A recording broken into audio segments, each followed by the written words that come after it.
我很烦 HR 问我那些很虚伪的问题，很装模作样的问题。最烦的那个问题就是他会问我，请问你怎么做好 work-life balance？balance 大家都懂吗？就是平衡对等的关系。我就嘴贱，我说哦，那请问贵司做几休几啊？他说做5休啊。我说啊，5:2怎么 balance？做5休2，你做4休3，我自己摸鱼半天 balance。你现在做5休2叫什么 balance？ 你这属于重新定义 balance， 你这个叫 new balance。什么枪？太开心了，第3轮了。去年啊，第2轮就淘汰。非常难过，朋友们，就是这个比赛对演员的重要性来讲，就相当于1年1度的幽默高考。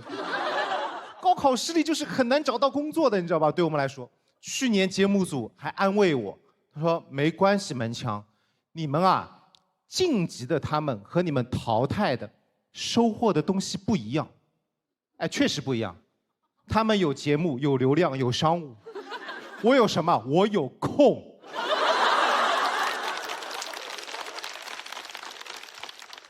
那段时间我非常焦虑，就是怀疑自己是不是不适合讲脱口秀，然后拍短视频那个流量也不稳定。人在极度焦虑的时候就会胡思乱想。我当时就特别想回企业做 HR， 我就开始投简历。我知道你们有些疑惑，收到我简历的 HR 比你们更疑惑，他们觉得有诈，觉得我在收集素材。我过去面试的时候，他一句话不说，对着我看了1分钟。他说：“门枪，摄像头在哪里？”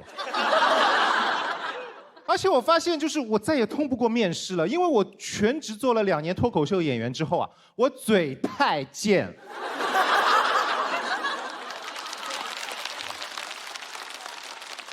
就是我很烦 HR 问我那些很虚伪的问题。很装模作样的问题，最烦的那个问题就是他会问我，请问你怎么做好 work-life balance？balance 大家都懂吗？就是平衡对等的关系。我就嘴贱，我说哦，那请问贵司做几休几啊？他说做5休2。我说啊，5:2怎么 balance？做5休2，你做4休3，我自己摸鱼半天 balance。你现在做5休2叫什么 balance？ 你这属于重新定义 balance， 你这个叫 new balance。而且你们发现吗？就是这句 work-life balance 永远是出现的时候英文的形式出现的。为什么？因为讲中文大家都听得出不对劲，做5休2不平等，对吧？所以英文在职场里面往往一直起到一个美化的作用，啊，达不成的指标 KPI。一帮关系不好的同事 team，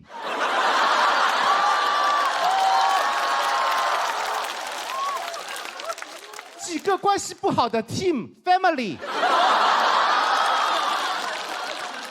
老板讲话狗屁不通、前言不搭后语的时候，只需要在2句话中间加1个词就会很合理。Anyway。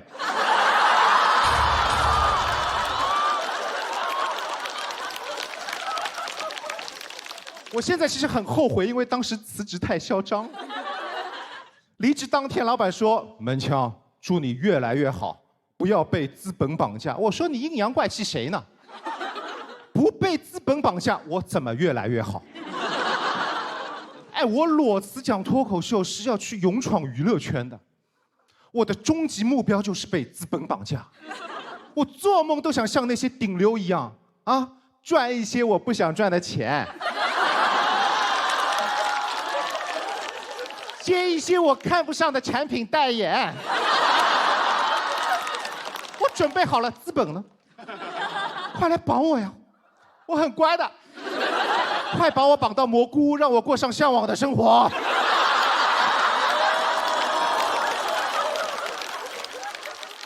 更尴尬的是，现在还有很多朋友问我，他说：“哎，门枪，我要不要像你一样裸辞去追求梦想？我要不要勇敢一点？统一答复：不要，千万不要勇敢，别去信那些什么勇敢的人先享受世界。不要，我够勇敢了吧？我裸辞，我当时计划去旅游，去看世界，社保断了，办不出签证。再勇敢有什么用？我只能先享受东南亚。Anyway，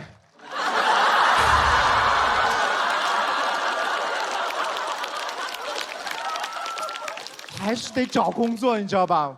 哦，我病急乱投医，我很眼红其他那些很火的脱口秀演员有戏拍，我就把我的简历投给各个剧组。真的病急乱投医。今年年初的时候，有一个剧组，可能他们发现了我的潜力吧，让我去面试一个角色，一个流氓。哎，面试前要先化妆，妆造遮瑕4个小时哦。我看着那张脸好帅哦，但是我这个地痞流氓为什么要这么精致？啊，我脸上不应该有刀疤吗？怎么连个痘印都没有？我这么精致的流氓被判了刑，算什么呢？服美役。太虚伪了吧！你想这流氓的人物小传怎么写？此流氓乃很注重保养的流氓。不会在白天作恶，因为要防晒。晚上更不会要回家泡脚。打劫的时候说：“小妹妹，你姿色不错嘛，面膜链接就要出来，来。”然后正式面试有一场戏，我要去非礼女主，是的，我还是个色魔。就当时设计师，我要掐她脖子，要动手，朋友们，动手哎，我不会，我上海人，我不动。然后我就轻轻搭上去，导演说不行，要真实，要用力，然后用力试了一条，导演说不行，你掐的不好看。我说啥意思？他说你呀，把它掐出双下巴了。我说，我不是要真实吗？存在这样的流氓吗？哎，你叫破喉咙都没有，双下巴，不好意思，我是。然后导演还继续给我讲戏，要用力，但不能太用力。要真实，但不能太真实。你嘴脸要丑恶，但画面要好看。我越听越害怕，感觉穿越回去上班了。这种矛盾的需求不都是客户总监提的吗？啊，难怪呢，总监跟导演的英文都叫 director。最后啊，剧组没有要我，因为呢，他们把我这个流氓的角色给了一个关系户。现在当流氓还要走关系，我真的觉得这个就是社会有点太虚伪了。虽然我理解大家有苦衷，但是我还是想要试试看真实的表达，今年能不能让我得到更多的工作机会？如果不能，我也虚伪。但是放心，我会控制好真实和虚伪的比例，5:2，达到一个 balance。谢谢大家，我是超。3年了，老朋友了。说到老。我最近觉得我自己年纪大了，朋友们，我39岁了。哎，就等这个反应哇！互联网上现在我已经被称为中登了。哎，我说我上海人可不可以叫摩登啊？就是我知道我看起来没那么老，让我很难受的一点就是，如果我看起来老，大家至少会尊老。但我看起来还行，所以我没有得到尊重，我光老。哎，我比翟佳宁大10岁。哇！他们尊称他为大宅，叫我小门。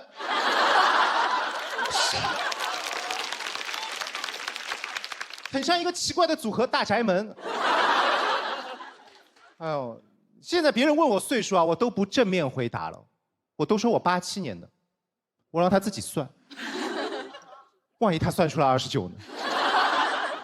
但这么做也不稳妥。上次有个朋友说：“哎呦，门枪，恭喜你啊，明年退休了。”我说。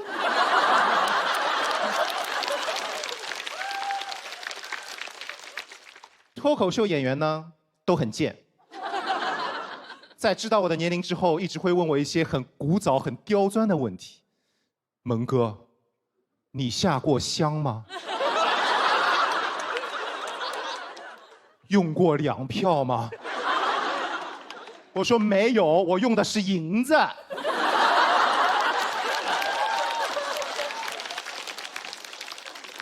问起来没完没了的，烦死了。老师要给他们科普一些上个世纪的事情。我说来吧，一次性跟你们讲完，来，听好听好。在我那个年代啊，我的 QQ 号码就只有7位，加班真的有加班费。中国男足真的进过世界杯。他们只听到 QQ 7位，那你身份证呢？我说18位，他说哦，那我们一样。我说哎，不太一样，我310开头，我不。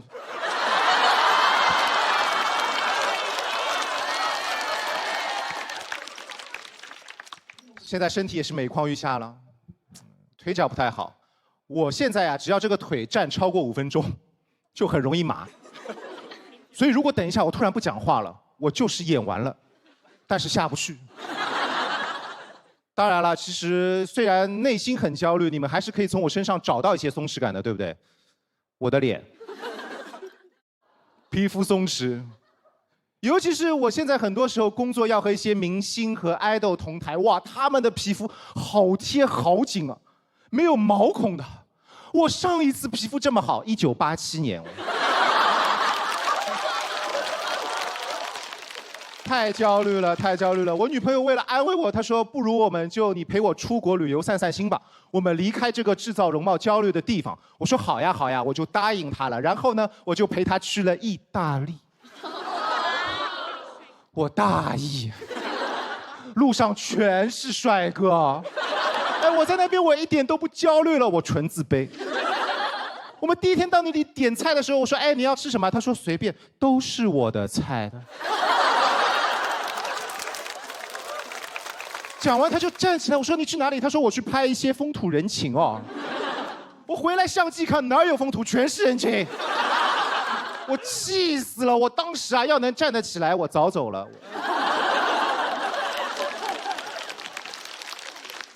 其实我心里很清楚，治疗容貌焦虑最好的方法就是接受容貌治疗。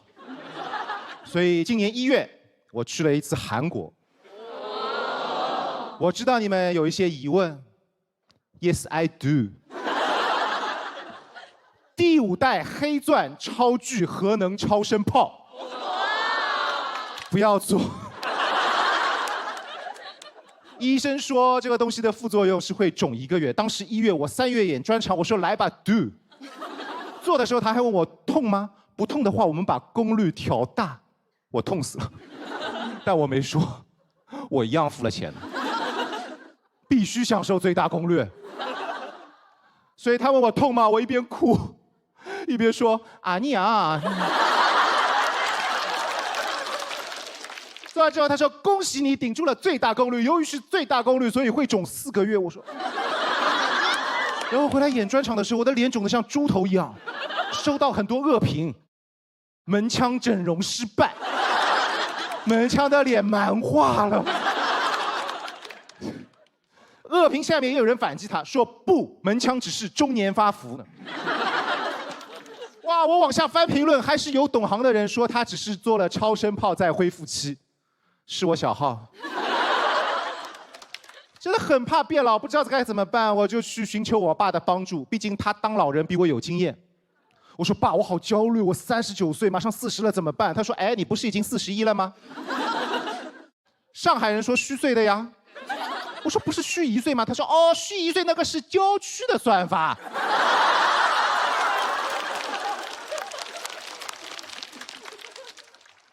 我说你胡说八道。他说嘿嘿嘿，变老最大的好处就是我胡说八道，你不能拿我怎么样。正巧那个时候有个很烦人的邻居来找他出去，我爸说没空在忙，那个邻居还在说你个老头子有什么好忙的，敲门。我爸就用胡说八道来拒绝社交请求，他甚至都不用好好想理由，张口就来，在忙呀在忙呀，听得懂吗啦？哎呦，马斯克找我帮忙办积分落户。胡说八道真的有用，朋友们，那个邻居再也没来找过我爸，所以我现在有点懂了。我现在这么别扭，我怕老，是因为我还不够老。等我足够老了，我也就可以不在乎。就是谁能拿一个老人怎么样？朋友们，等我足够老，我就去制裁那些不文明的人。我遇到有人插队，我就插到他前面，然后躺下。他问我干嘛，我说我住这儿，户口在这里。你想怎么样啊？你插队我落户，恶人还得老人磨。遇到那些公共场所抽烟的人，我就过去对着他的脸我咳嗽，我把他咳走，追着他咳，咳到他把烟掐掉，咳到他受不了，说：“哎呦，你想怎么样了？”我说：“看不出来吗？想加你好友。”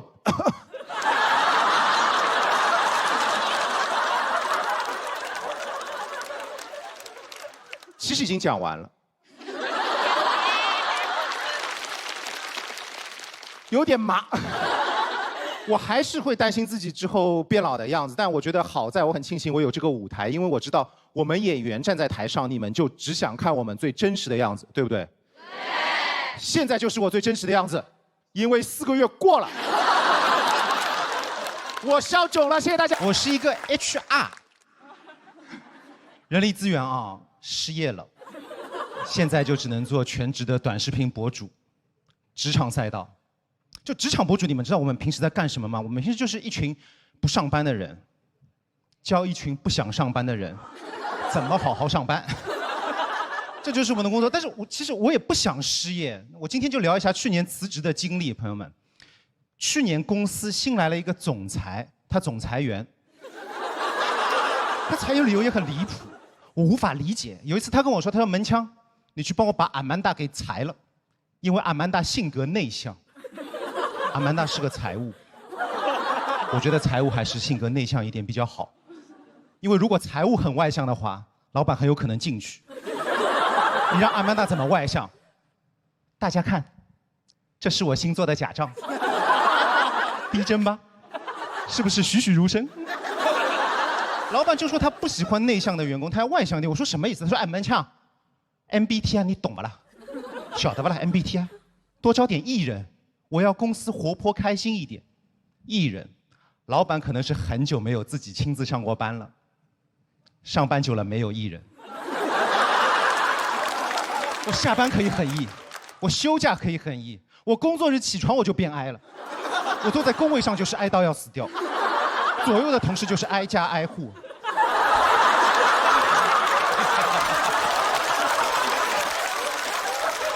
艺人，他一定要艺人，整个公司就一个艺人，就老板自己。老板怎么能这么艺？他怎么能这么艺？我有一个想法，保证让所有人都开心，全公司小涨下去团建。还是老板想的周到，上了这么久的班，干了这么久的活，难得休个假，谁不想和老板好好待在一块儿呢？我感觉他不单艺，他还很寂寞，他就需要有人陪着。难怪他开公司呢 ，company。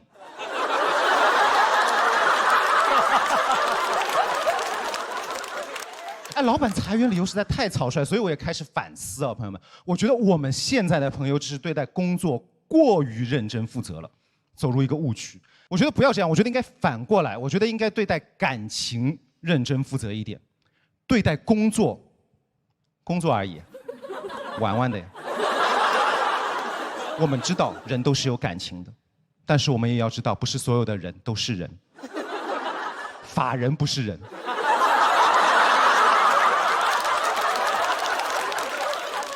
千万不要在职场做纯爱战士，让我们做职场浪子，就是玩，趁着年轻多玩几家公司，等到年纪大了玩不动了，找个老实老板交社保可以了。不止态度随便，我觉得嚣张一点会更加快乐。最理想的工作状态就是我离开公司3个小时，总经理问我门枪你去哪里了？面试。总经理刚想生气，副总经理还得劝，哎，算了，员工嘛，都这样，知道回来就好啦。门枪你别傻站着，表态，服个软。我说。对不起，又不是我主动，对方硬要我面试，我就是犯了全天下员工都会犯的错误。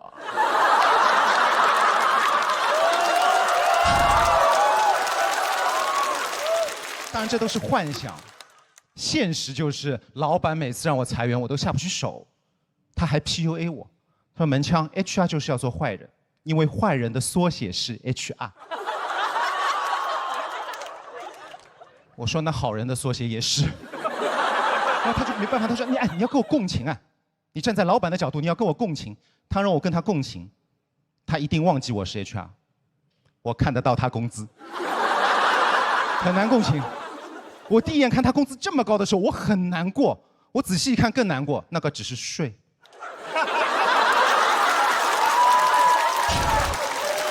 我觉得人和人之间是需要共情的，这个我能理解。但是共情的前提是要关系微微发酵，微微发酵的关系使人心情愉悦，就像统一无糖春福绿茶一样，微微发酵，缓缓生香。作为一个上海人，我可以没有咖啡，但是不能没有这瓶有腔调的绿茶，老嗲了。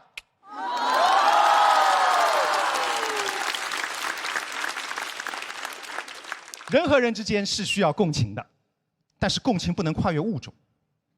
我觉得打工人和老板不是同一个物种，我真的没有办法理解老板，我真的不知道他在想什么。直到有一天，我家里养了一只泰迪叫嘟嘟，嘟嘟跟他有很像的地方，都很 E， 需要 company， 要我帮他们 make money。我觉得嘟嘟可以跟老板共情哦，他们还有很多共同点，就是提什么需求都说不清楚，生气了就只会乱叫。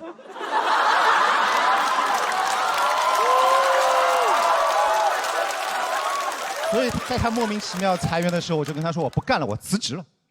我跟他说 HR 不是好人的缩写，也不是坏人的缩写。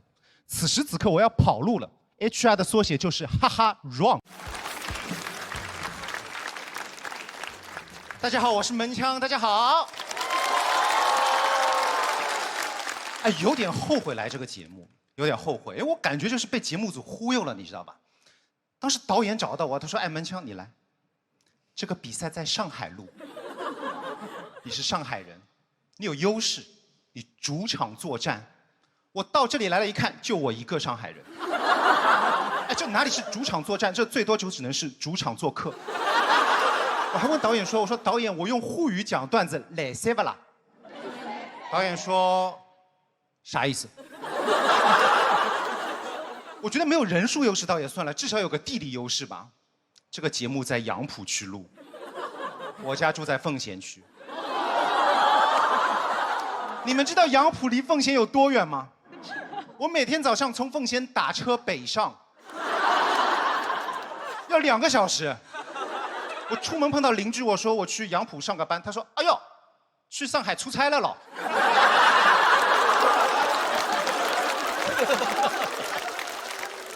而且我特别害怕节目这种陌生环境，因为我很怕不能融入，你知道吧？我很怕不合群，很担心被排挤。大家知道的，上海人在上海就最怕被排挤。多虑了。来到这里，很多演员都很亲切地问候我，他说：“哎，门枪，你辛苦了啊，辛苦你一个上海人要排挤我们这么多人啊。”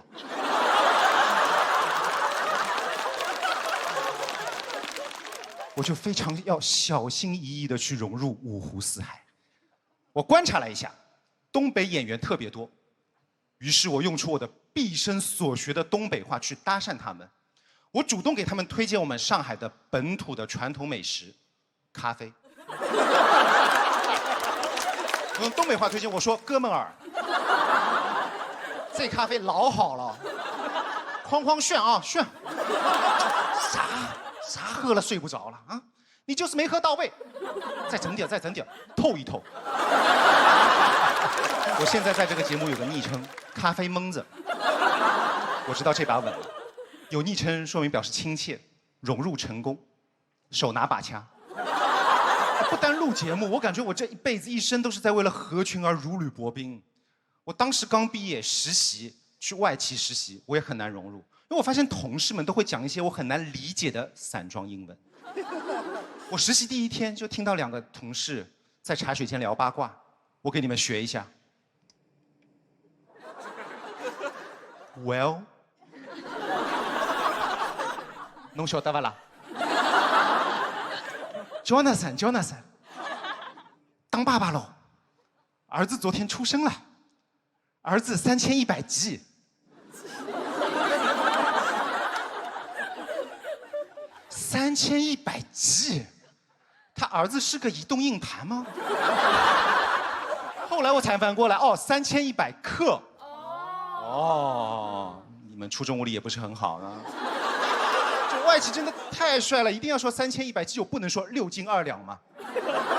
我还想，如果万一以后我上班遇到一种紧急情况，就肚子疼想方便啊，万一卫生间正好没有空位，我是不是也要用外企的方式去求助啊？我是不是要这样求助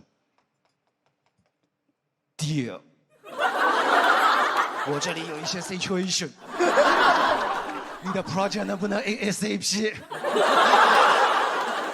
求求你给我点 feedback， 我真的要到我的 deadline 了。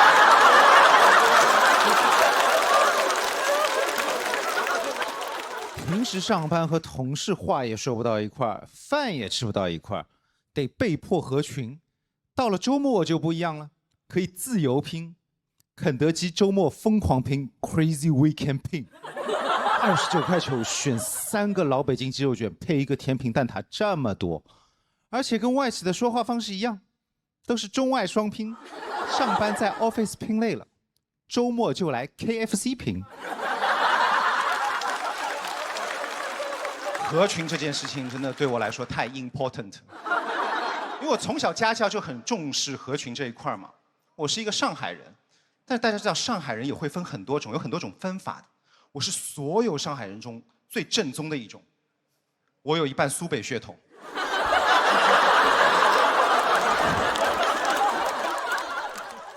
这个主要是继承自我的嗲嗲，因为很多上海市民往上倒3代都不是本地的，都是从外地迁移过来的嘛。现在讲到苏北，大家会挺开心的，感觉很开心。但以前不是的，以前我爸爸常因为他是苏北人而自卑，所以他一直关着我。他说：“门枪，你去读书，千万不要让同学知道你是苏北人，要合群，知道吧？千万不要让同学知道你是苏北人。”我说：“我知道了。”然后上课的时候，真的有同学问我，他说：“门枪，你是哪里人啊？”我说：“巴斯苏波冷哦。”露馅了，我爸就很不开心，但是我知道现在长大，我就知道任何地方人都很好，上海人很好，苏北人很好。我现在而且特别喜欢苏北口音，我觉得苏北口音有一个很大的优点，就苏北口音很有松弛感。我是怎么发现的啊？我女朋友小程，100%苏北血统。她在家里护肤的时候，她会这样跟我讲，她说：“门枪，你去帮我拿一下那个雅诗兰黛小棕瓶。”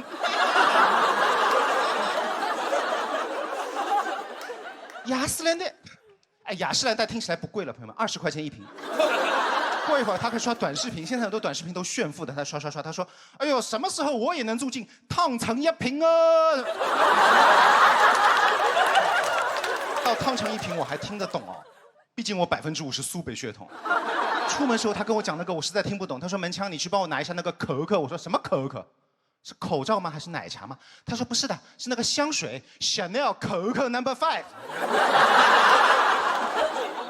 当他如此气定神闲地说出以上这些话，老实讲，我被迷住了，我也被治愈了，你知道吧？他那种完全不在乎、完全做自己的那种态度，怪 so amazing。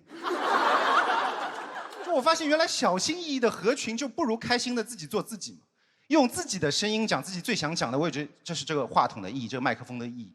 所以就爱咋咋地，祝大家的段子都嘎嘣脆，祝大家所有的人的表演都令人五迷三道，贼咔咔炸场。我今天舞台的时间也到 deadline 了，谢谢大家。大家好，我叫门枪。大家好，大家好，大家好，来。我自我介绍一下，我叫门枪，是一个 HR， 最近正在找工作。所以我很多失业的朋友一样，我们就拍短视频。但是我拍短视频还是有一些成绩的，朋友们。去年年底的时候被邀请去参加了一个活动 ，GQ Man of the Year， 被评为了年度风云人物，朋友们。哎，就参加那个活动有一个很好的地方，就是我可以参加那个 GQ 的晚宴，在晚宴上有很多顶流明星，费翔、魏大勋、易烊千玺，我都见到他们了。我发现明星跟普通人也都一样，都不认识我。虽然他们都不认识我，但我看他们真的很帅，朋友们，我觉得他们才是 Man of the Year。我感觉自己只是一个 man， 不小心 over there。真的，虽然那天都是明星人物，但是我觉得他们都在窃窃私语讨论我。他们说这个人是谁？他没有作品，他为什么在这里？他一定是资源咖。他这个人背后肯定有资源。我想说你想多了，我顶多有点人力资源。哎，我做 HR 的时候，我就发现老板有个问题，就老板都很迷信，你们发现吗？我给大家总结一下，老板最喜欢的3个神仙：第一个关公财神爷，第2个招财猫，第3个实习生。我解释一下为什么实习生是神仙。首先，老板没有把实习生当人啊，因为每次我跟老板说，老板我这个职位招不到人了，他说那你招个实习生。我说我招不到人，他说哦，那你招个实习生。真的把实习生当神仙一样，给实习生提的要求就像在跟神仙许愿一样。你们去庙里许过愿吗，朋友们？跟神仙说的是保我公司上市，跟实习生讲的是帮我把公司干到上市，并且还不能迟到早退，还要陪我开会，还要帮我买咖啡。给神仙功德箱一次100，给实习生1天80。朋友们，活更多了，钱更少了，很符合我们公司的理念 ，less is more。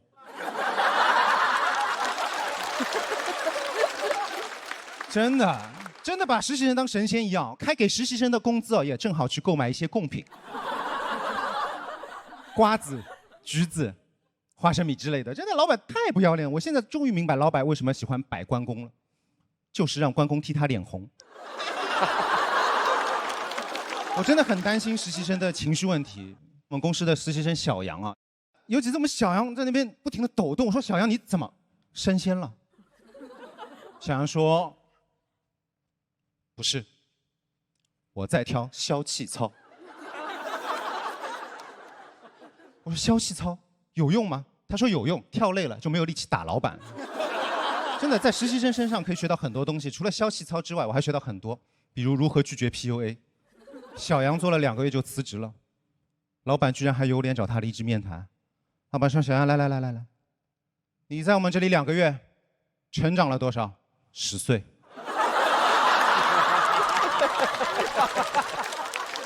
有没有收获？节。老板就有点生气，老板说：“哎，你们这些年轻人就是吃不起苦。”他说：“去你的！不要来 PUA 我。我妈跟我说过，上班就是爱吃苦的孩子有苦吃。”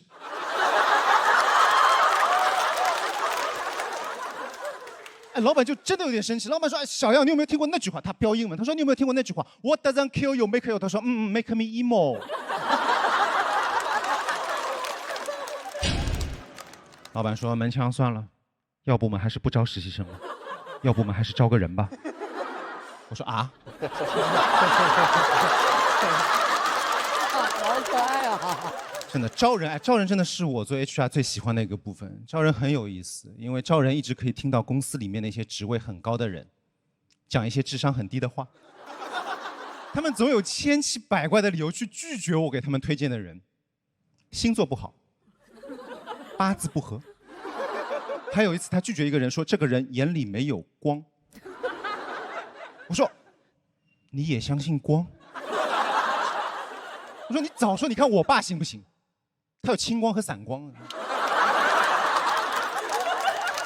哎，为什么可以要求员工眼里有光？所以我们换个问法啊，让员工眼睛里面产生光，唯一行之有效的方法，加钱，就是加钱，把钱给到位，你薪水给到位，对不对？俗话说得好，相由心生，你薪水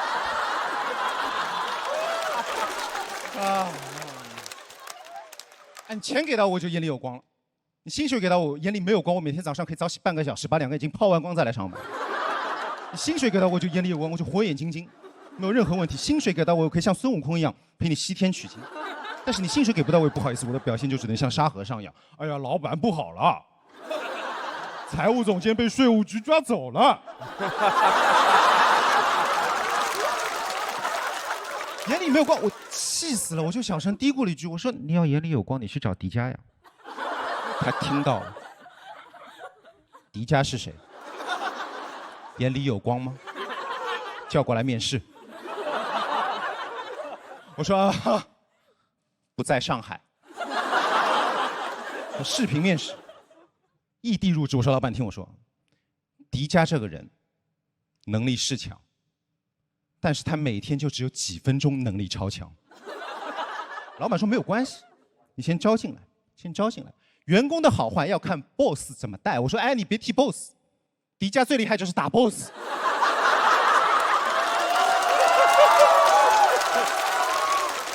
虽然听起来很荒谬，但是朋友们，这就现实，就再优秀的人才，有可能就是找不到工作，就是因为老板的问题。所以我现在出去找工作，没有成功，我心态很好，就是老板不配。你看迪迦到我们公司来，没有获得实习的机会。所以我也希望就是在座如果大家有在找工作的话，以后或者找工作都是可以遇到一个很好的老板，也希望所有老板可不可以珍惜每个打工人。谢谢大家，我是文强，谢谢。大家好，我叫文强，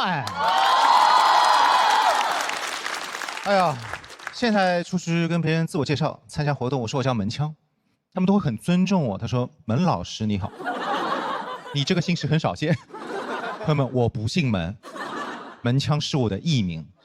取这个艺名的意图很简单啊，因为脱口秀讲话需要大量的用到舌头，舌头在上海方言里就叫门枪。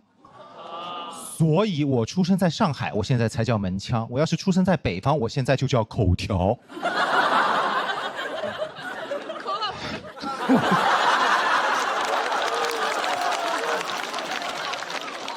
哎，有人问我为什么不直接用自己的名字做自我介绍什么的，因为我不想让别人知道我的本名。我很难为情，很害羞。不是李家俊，不是。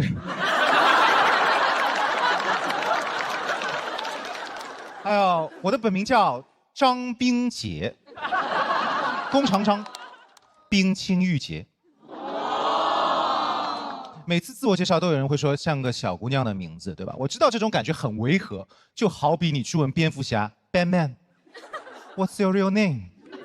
蝙蝠侠说 My name is Cinderella。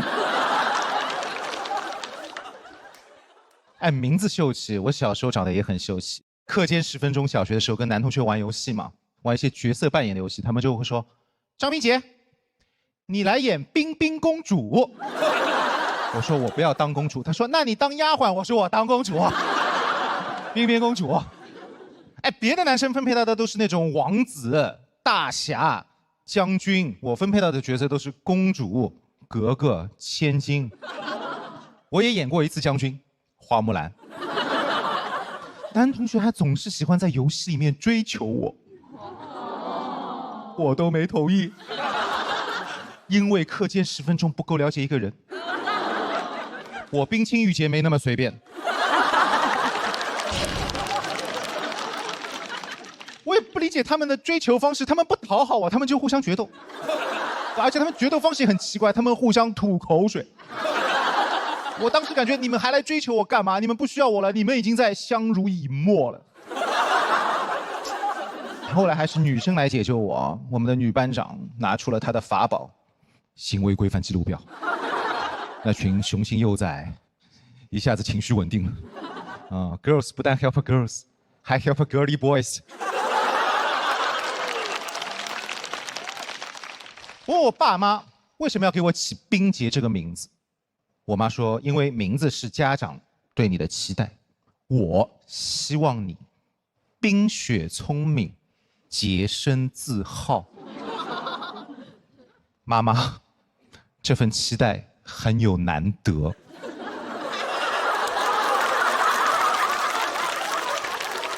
我转头问我爸，我说爸，你儿的名字这么小众，你没有意见吗？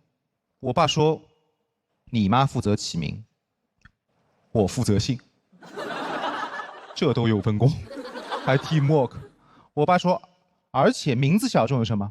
弓长张这个姓氏很大众。我心想什么意思？名字也能风险对冲？我说姓张也不好，姓张太普通了。他说姓张不要太好，你不懂，张是天姓，玉皇大帝就姓张。张是唯一一个别人问你贵姓，你不用回答免贵的姓氏。当我傻子吗？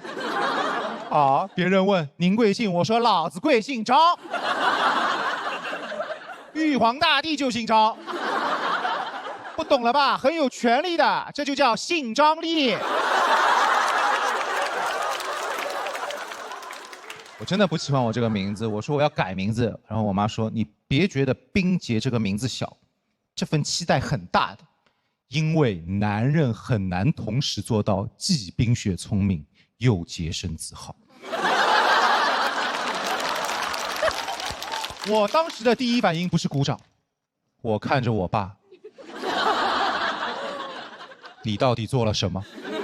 然后我爸，哦，放心了，他只是不聪明啊。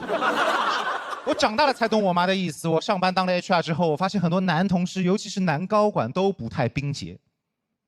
10个男领导，7个傻，8个呆，9个不洁身自爱。就我们公司的那个 Mike， 在公司里面同时聊3、4个，下了班还要约3、4个，都不知道他时间怎么分配的。怎么说呢？我们都在朝9晚5，他在朝3暮4。他都这样了，还跟新来的女实习生说：“我这个人就是被动，我注定孤独一个人。”哇，我是一个 HR， 是一个专业的 HR， 出于专业的素质，我不会因为私人事务给同事穿小鞋，仅限于同事期间。他会跳槽的，啊，他会辞职的，辞职之后就涉及到一个事情，叫做背景调查。哦，难道他不怕别人背调的时候打电话打到我这里来吗？啊，他不怕我会这么说？请问麦克是你们公司吗？对，他这个人的工作态度怎么样？被动。团队合作能力呢，注定一个人。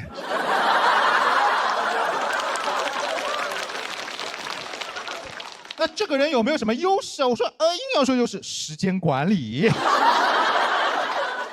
哎，别说男同事啊，就连最应该注重自身形象的男明星，也不太冰洁啊。每隔一段时间，总有一个男人好像由于没有洁身自好上热搜，所以我建议，为了让这些人引以为戒，以后只要不洁身自爱的男人都应该改名叫冰洁。哎，早就应该这样了啊！之前的吴冰洁。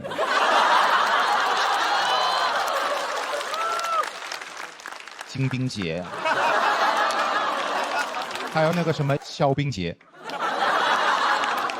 当然，我也衷心的希望男明星们不要再塌房了，因为张是个大姓，我很怕会引起一些不必要的误会，那我就只能改姓了，叫门冰洁。啊，张这个天性不重要，天性纯良比较重要。其实不单是男的，冰雪聪明和洁身自好是对人类我觉得思想和道德最美好的期待了。但是大家一听就觉得冰洁这个名字应该是女生的名字，是不是对女的要求太高？是。哎，这么好的期待，怎么能都让女生占了呢？不把我们的男人放眼里，啊，男人也能顶半边天。我觉得应该要分工 ，team work 一下，女生先负责冰雪聪明，男生来负责洁身自好。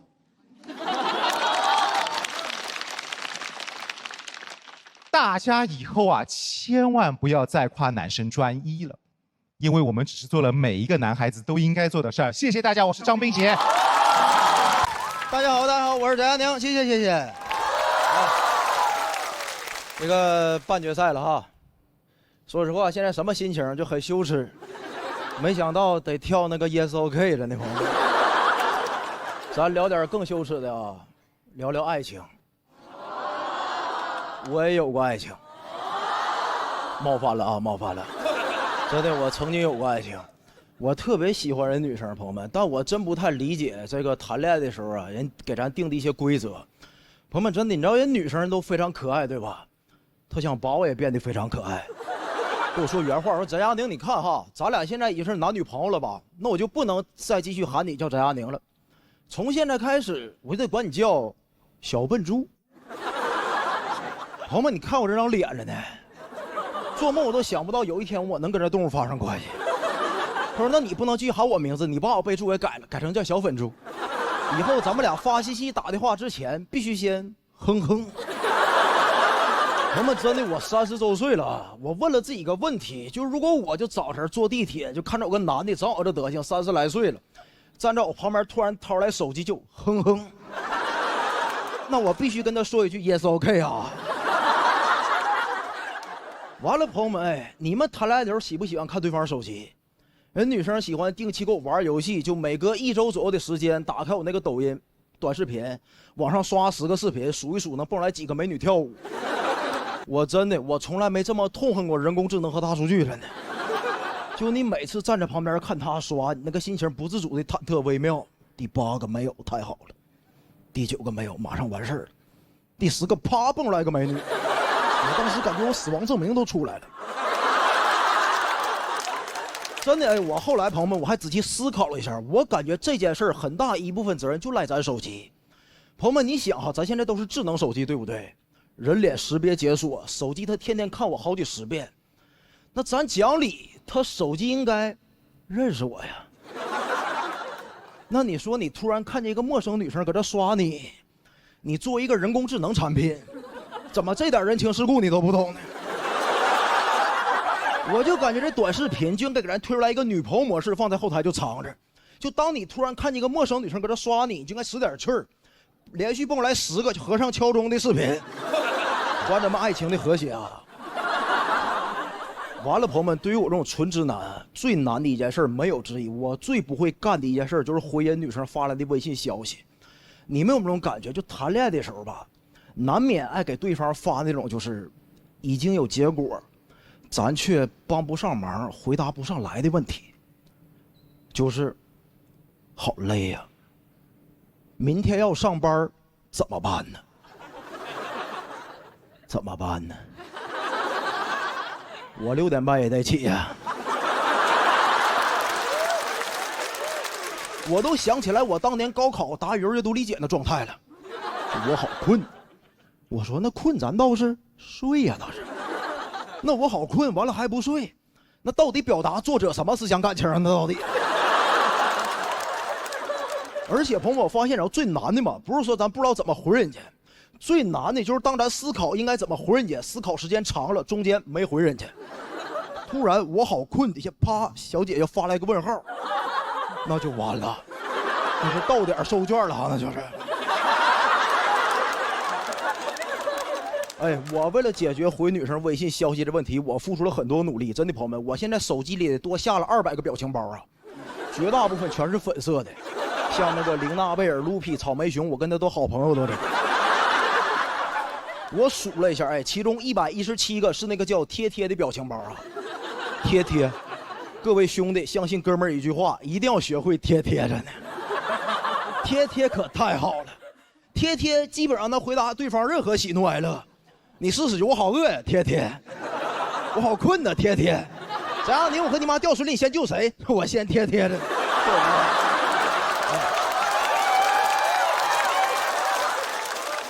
我永远忘不了朋友们，哎，我曾经陪他看过一个综艺节目，那个恋综，真好看。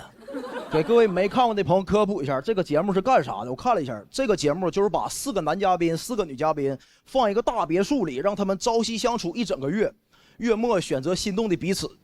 朋友们，真的，我当时陪他看，我在想，我说能和4个美女搁一个大别墅里朝夕相处1整个月，这哪是心动的信号？这不向往的生活吗？这不是？但就是咱也不敢太向往啊，因为那里头所有的男嘉宾都太优秀、太帅、太有钱了。我女朋友特别喜欢一个男嘉宾，他有一个英文名叫那个威廉。啊，这么多粉丝，你看。哎，就各位男观众，哎，咱们想一个问题好不好？假如啊，你1个月咱就能挣4500块钱，你敢叫威廉吗？像我这种底薪就3700块钱，我也有英文名啊，就 loser 就是。朋友们，我真不太理解，就为什么这种恋综啊会专门请6个明星过来就来看这个节目，叫什么明星观察团，用你观察吗？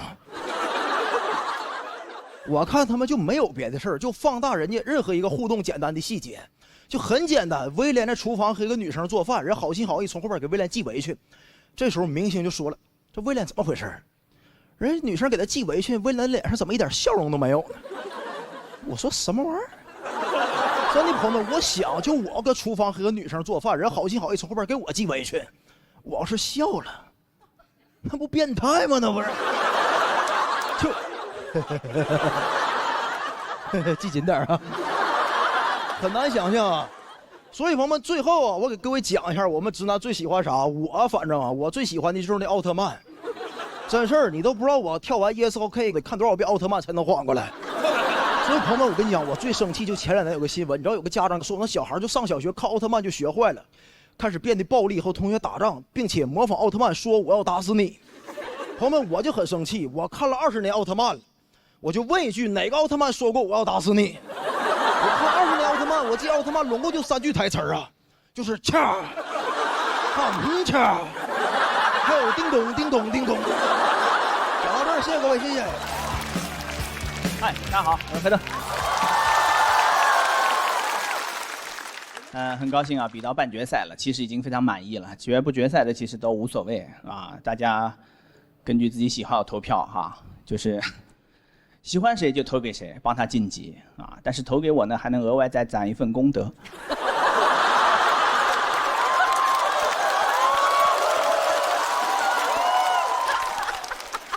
投完这票，你2024年助残 KPI 都完成了。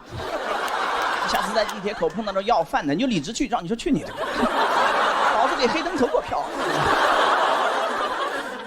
屏幕前的也可以参与啊，把黑灯冠军打在公屏上就可以了。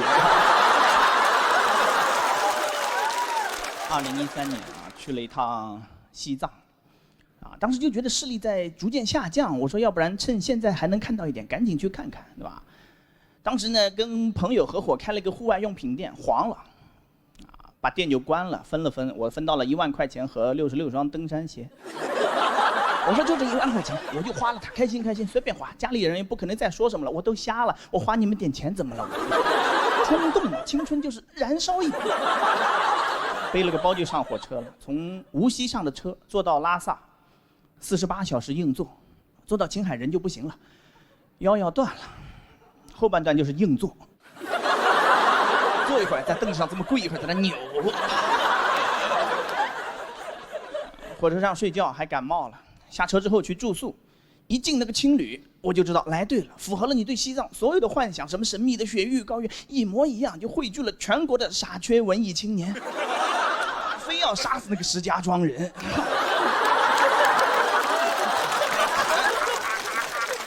我第一次听到这首歌，我都震惊了。我说杀人就这么唱也太狂野了。我就跟他们去唱歌喝酒，那老板也很热情，说今天酒我请客，随便喝不要钱。我说这种人都能开店，我的店怎么就开黄了？我喝，哇！我让他知道社会多么险恶。我喝到他起舞弄清影，我喝死在人间吧他。喝酒唱歌搞到凌晨2点多。回去躺到床上就发现不对，发烧了，多少度我是不知道，但脉搏数了140几，要这么烧下去，当天晚上青春就烧完了，吃不消啊，谁能这么燃呢？哇，想办法赶紧爬起来，物理降温，我去洗了个冷水澡，3分钟之后又复燃了，坚持到天亮，赶紧去医院，大夫其实一看差不多就懂了，典型的高反症状，但是他还很谨慎，还详细的问我说你感冒了？我听你声音，我说对的。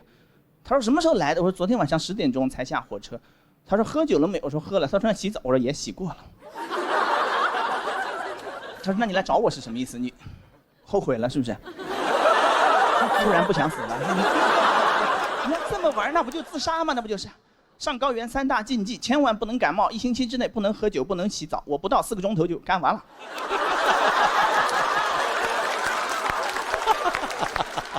他又给我又是挂盐水又是吸氧气，我那趟总共玩了不到6000块钱，看病这么一下，氧气什么1500，你吸上之后头就不疼了，烧也退下去了。回去之后，青旅的人1天没见到我，说你白天干什么去了？神神秘秘的一个人，我说神什么？我差点死了，搞反了，挂盐水1500，捡回1条命，是吧？他们说贵了，贵了就是我这条命1500都不值，人家自驾撞死一头牦牛赔了8000。他说你不懂，拉萨街上。走几百米就有一个岗亭，里面都备着氧气瓶的，你随便溜达就行。看一岗亭，咔往那地上一躺，没有3秒钟，里面工作人员抱着氧气瓶冲出来，摁在你脸上吸，那个1毛钱都不要。我说不要脸的人先享受世界。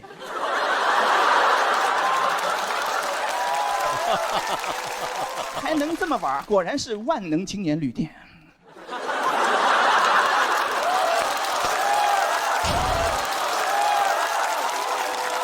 住过吗？青旅？上下铺那种，6人间、8人间，对吧？我住了个28人间。28人间什么概念呢？不太像人间了都，住的都是妖魔鬼怪，那种最异的异人。跑到我跟前第一句话，哎，来了。我说他谁呀？这是。后来发现他跟所有人都是这么打招呼的，哎，来了，怎么来的？你俩怎么来的？2个小姑娘说，我们从成都走过来的。那大哥愣了一下，我就知道了，艺人只有神经病能治。走了3个月，2个小姑娘晒得没有人样了。为了防紫外线嘛，戴个墨镜，最后就2个眼睛是白的。你不看那个照片不仔细，你还以为大熊猫底片吗？这是。一个50多岁大哥说，从云南骑自行车骑到拉萨，28大杠。他为省点钱，自己带个帐篷，天天在国道旁边扎营。50多岁的人了，中二到什么程度呢？他骑到半路，也不知道听说哪儿地震了，热血一上头，把帐篷捐了。后半段大哥就不露营了，就是露。骑到天黑，把车往旁边停，自己直接躺在地上。我说真仗义，8方有难一方支援。我都心疼大哥，我说躺地上不冷吗？你盖个自行车吗？你倒是。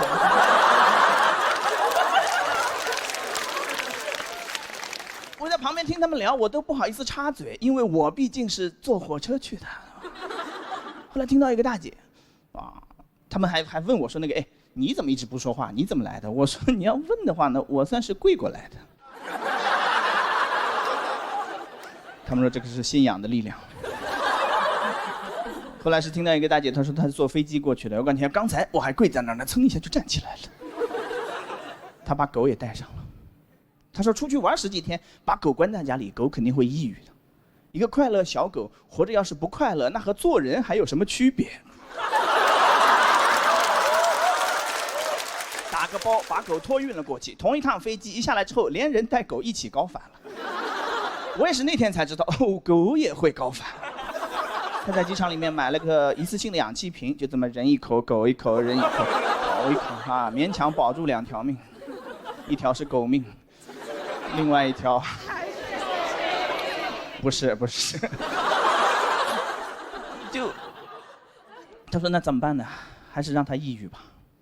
那个快乐小狗活着最重要的还是活着，打个包又把狗寄了回去。你说这狗怎么想？狗说你遛狗呢，你是不是遛狗呢你？我是喜欢出去玩，但你不能这么玩我呀，对吧？1日游机场，无氧皆有氧。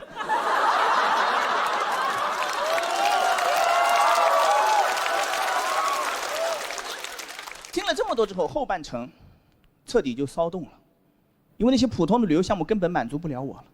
你们理解这种心情吗？我本可以忍受黑暗，如果不曾见过这个太阳。就想找刺激玩野的，后来在路边拦车，知道这个手势吗？顺风车是吧？停下来，你往上爬就行，也不用问不用给钱，搭到哪算哪啊。但是男生不太好搭，一个男生还能试试看，2个男生听我劝一句，趁早绝了这个念头。往那一站，2个男的拦车，不会有人敢停车的，因为他不太确定，让你俩搭上他的车之后，会不会还得搭上他的车？玩了1个多月，说实话，去之前其实挺 emo 的，也不只是我这个眼睛状况导致的。我觉得可能生活在大城市，当代大家多多少少都有点焦虑，被那个社会始终推着往前走。22岁得本科毕业，不弄个研究生你找什么工作，是吧？大学没考上是不是只能送外卖？考上大学学个哲学是不是还是送外卖？就永远在焦虑，在比较。但是你去玩一圈之后，你就知道了。什么工作、编制、学历、户口，这些狗屁玩意儿，去你的吧！一路上见到那么多人，没有一个有工作的，人家玩的可开心了。我觉得高原反应可能就是上了高原才能反应过来。就城市里那些生活是不是每个人的必须选择、唯一选择？不一定。我在那吸氧的时候就在那想，就一边吸氧一边想，就吸氧想，吸氧想，就那想。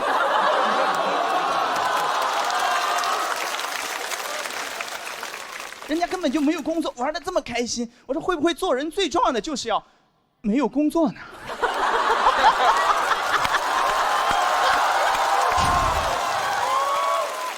一下就想通了，是吧？就心态就彻底放平了，就可以回家接着找工作。不客气。嘿嘿，大家好，大家好，大家好，谢谢，嘿嘿，哎，谢谢啊。哎呀，今年节目播出后呢，收到了很多的反馈啊，我最近过得比较的煎熬，因为收到了很多的夸赞。哎，我这个人特别怕被别人夸，每次别人夸我，我的本能反应就是我要反驳他，让他觉得他错了。啊，前段时间还有人夸我说啊，小洛，你也太好笑了，你的结婚段子太炸了。我说哟，没有，我一点都不好笑啊，是新郎太可笑，你结你也炸呀。对方说，哎，那倒不用了，你今年还时尚了很多呢。我说，哎呦，时尚啥呀时尚，这不都装的吗？哎呦，私底下土的要死，我每天都在家唱 blue biu blue biu， 空隆康啷康啷康，空隆康啷康啷康。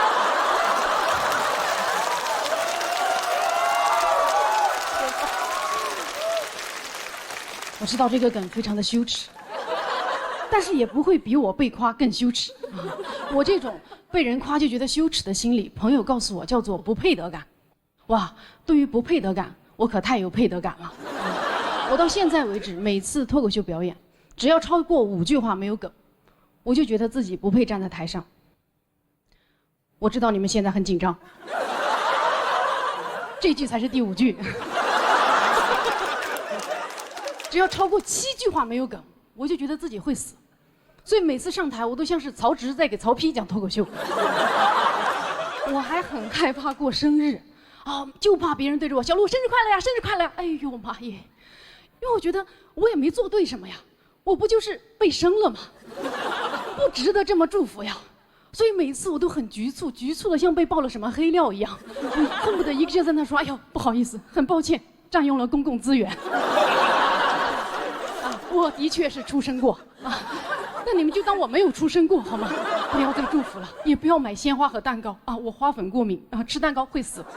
听到生日快乐歌我会聋掉的，不要再围观我了，再盯着我看，我就要给你们表演节目了啊！空隆康啷康啷康啷。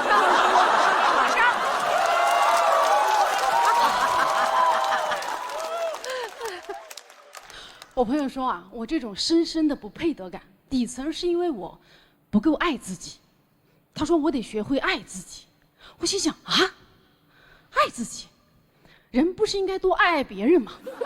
我从小接受的爱的教育都是向外的，你爱家人，爱朋友，爱这个世界。我一直以为爱的流动就是你爱我呀，我爱你。哇，现在突然这个爱它转向了，哎，出口要转内销了，你得爱自己了。哇，这种感觉特别像你在山洞里啊，苦练了几10年的9阴真经，一出山奥本海默了。我倒不是说爱自己不好啊，我只是觉得好难学呀，啊，这相当于转专业了呀。所以我就问那个朋友说，爱自己怎么学呀？朋友说，你预算多少？给你找心理咨询师啊。然后呢，我就开始自学，看了一些爱自己方面的书，小红书。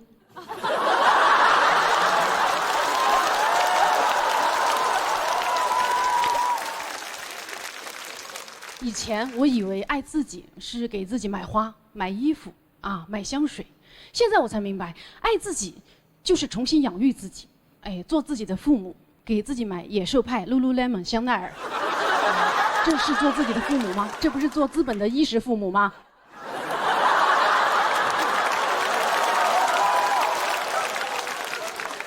资本跟你说，你得花钱啊，爱自己，治愈你的童年。你一看那个价格，哎，我的童年是得了什么大病吗？真是的，现在就是爱自己已经成了财富的密码，总是捆绑着严重溢价的东西。你买的越不值得，越觉得自己值得。以前买东西，你问商家为什么这个更贵，商家说因为它值呀。现在你买东西问为什么这个更贵，商家说因为你值得。这叫爱自己。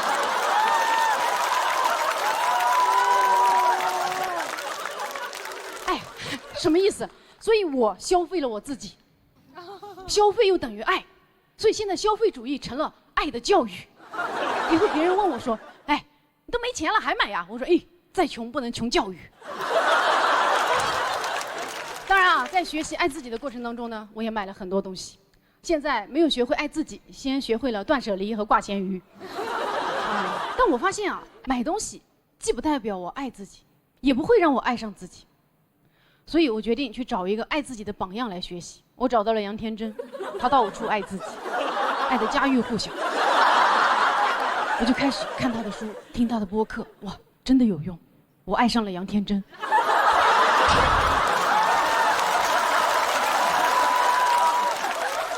学歪了啊！然后呢，我又找到一些形而上的爱自己的攻略来学习啊，更难的，我想去练9阴真经。爱自己攻略1啊，不要讨好别人。说出来你们可能不信，我的工作就是讨好别人。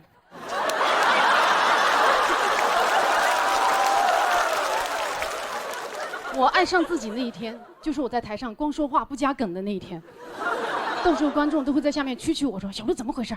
一个梗不说，光自我陶醉呀。”旁边观众说：“哟，听说是爱上自己了。”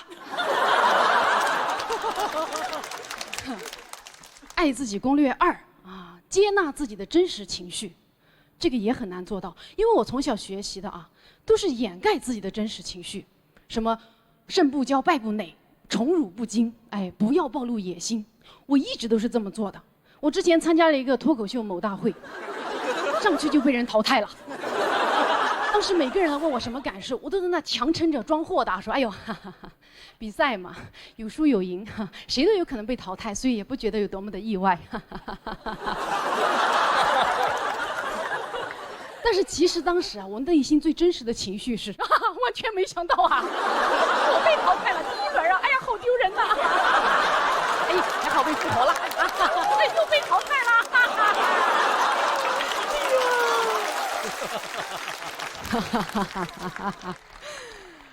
攻略3啊，要学会跟自己相处，与自己对话。我就试着跟自己进行了一场对话啊，哎，我爱我吗？哎，问这个多见外呀！哎，爱我什么？爱我中华。又逃避我。我觉得我不是真正的爱我。我非要这么想，我也没有办法。就这次对话之后啊，我跟我自己就冷战到现在了。我知道这是一个非常抽象的梗，接下这个梗就比较现实了。我发现没有什么爱自己攻略能像爱他美销量冠军卓奥一样，实证成分5天看见99%黄金效果啊！就是现在爱自己靠自己已经不大可能了，所以呢，我决定还是得花钱。哎，果然是财富密码，我就去看了心理咨询师。咨询师问我一个问题，他说：“你愿意跟自己做朋友吗？”我想了想，我说：“不愿意。”哎，我要是遇到我这么一个人啊，他认真勤奋，段子写得又好又快，开放麦风雨无阻，虽然有讨好型人格、不配得感，还常年焦虑，但他一直在为难自己，成为更优秀版本的自己。这样的人让人压力好大呀！啊，就你积极啊，就你上进啊！我讨厌他，我不想跟他做朋友，但我想成为他。咨询师说：“哦，你这个情况在心理学上叫做全能自恋。”我说：“啊，是吗？哎呦，我还不够全能吧？你认识杨天真吗？”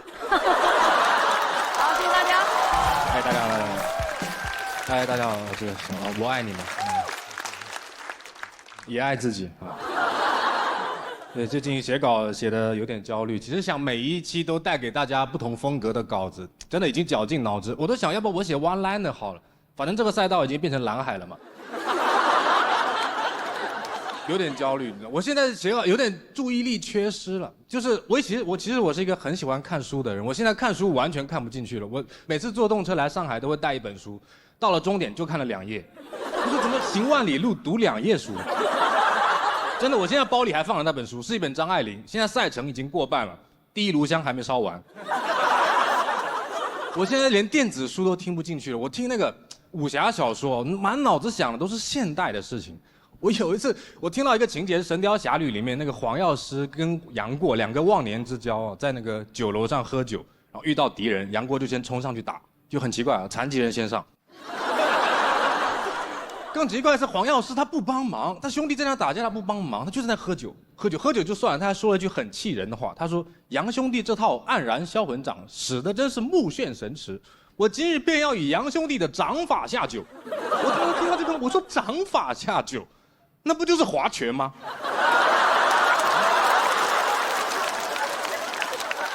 掌法下酒5、10、15，你杨兄弟都只能出到5。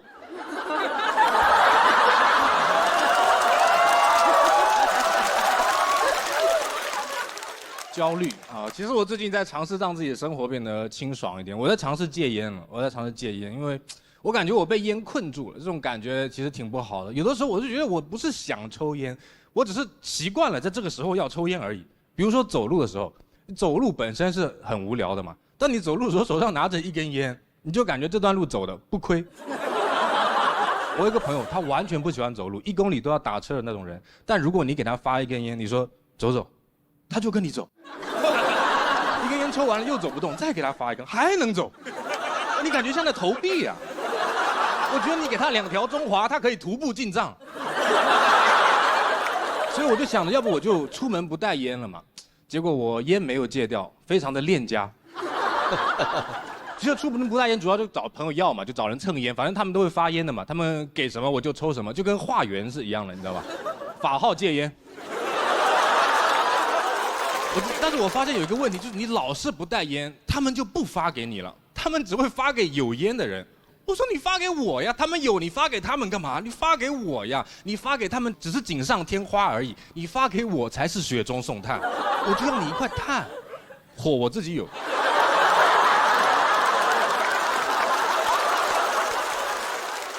有的人会建议我用电子烟来戒烟，说它这个东西可以替代真烟，你抽电子烟吗？我其实有点受不了，你知道吗？电子烟它抽的那个东西是叫烟油嘛，对吗？那不是我们过滤嘴过滤掉的东西吗？啊，你抽那不相当于口罩摘下来反面拿来插嘴吗？我之前看人咕嘟咕嘟在我边上抽电子烟，感觉很像你吃火锅的时候撇了一碗沫子，然后边上说哟，咵一口给你干。我是试过的，完全没有用，造成的结果就是我抽完一根烟之后，我需要抽一会儿电子烟透一透，有种原汤化原食的感觉。他们跟我说，哎，这个可以替代真烟的，因为它也有尼古丁。电子烟最傻了，就是它也有尼古丁。尼古丁不是烟里面最差的部分吗？我为什么要找个替代品，只留下最差的部分？你会跟你朋友说，哎，你失恋了吗？我给你介绍个男朋友，他一切都好，但是也出轨。这个电子烟还科技革命啊，叮铃咣啷一顿革命，皇上留下了。我就觉得你保留了电子烟，它不是变成了一个纯上瘾的东西了吗？啊，哎，假如你看电影里面有一个人物他在抽烟，你会觉得是人物需要、角色需要，对吧？如果你看到这个人物他在抽电子烟，你会感觉是演员需要。这个我就觉得用电子烟来替代真烟戒烟，就是完全是自欺欺人，就好像你说哦，我减肥我不吃碳水了，然后这边挂着葡萄糖，然后还安慰自己说我这不是一般的葡萄糖，我这个是薄荷味的斩铁剑微醺葡萄。我其实觉得，我说实话，有的时候我是想要戒掉瘾，但我不想要进入另外一种成瘾。有些人有的时候会为了摆脱一种束缚，会进入另外一种束缚。其实我当时学抽烟呢，也是想要摆脱一些条条框框的束缚。当然，这是一种很廉价的叛逆。但是我有时候会想，这个事情它真的叛逆吗？啊，真的老师不让我抽烟，我就去抽烟；老师不让我留长发，我就去留长发。我也太好控制了吧？如果老师有天跟我说你可以抽烟，但是你不要吃槟榔，我说好，老师，那我去吃槟榔，对吧？我就有的时候觉得，其实我不是叛逆，只是你想做一些别人不让你做的事情而已。所以我其实现在想，我也许看不进书，但是我小的时候很喜欢看课外书，现在看不进。为什么？是不是因为课没了？就像我当时选择跑船，也是不想被现实中的事情困住。结果我被船困住了，但恰恰我唯一一次成功的戒烟就是在船上，因为你买不到就没得抽嘛。而且我在船上的时候，是我看书最看得进去的时候，所以我现在有的时候想，要不我去船上 gap 1年吧，然后我就翻我的证书，我发现已经过期了，更想去了。谢谢大家，我是小罗。Hello， 大家好，我是于翔宇。最近节目确实播了，我发现你们对我实在是太包容了，还有很帅的，哎呦，谢谢，咱讲段子好吧？哎呦，真的，我发现你们真的是对我太包容了。还有些人网上评论说，哎呦，学哲学的就是不一样。但我哲学其实真的没有学得很好。你看我讲那些哲学知识，你们都听得懂。你们听不懂那些，当时我也没听懂。因为我有些老师教学方式确实是非常老。你像我们有一门课叫美学，就是从哲学的角度给你讲什么是艺术，什么是美，如何去审美。上了课之后发现我们老师审美特别差，他上课基本就是给我们放那种祖传 PPT。我看了一眼，上次修订日期是2003年，用 Office 2000做的。我老师的 U 盘都是256M， 插上去电脑中毒了，弹出来一个熊猫烧香。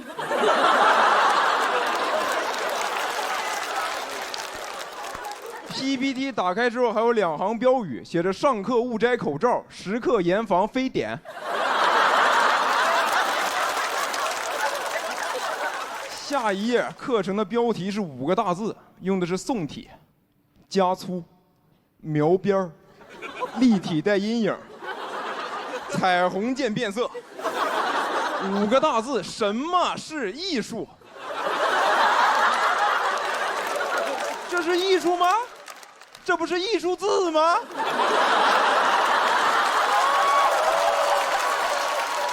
讲那个知识点的时候更难受，背景全那种黄色、蓝色的纯色底儿，所有的文字都是5颜6色的黑体加粗。讲到重点，飞进了一个彩色的框 ，biu。整个那个画面的设计啊，就是照抄了椰树直播间，就是个椰树牌 PPT 啊。我都怕我老师拿着个保温杯站在旁边。同学们，这 PPT 我从小用到大。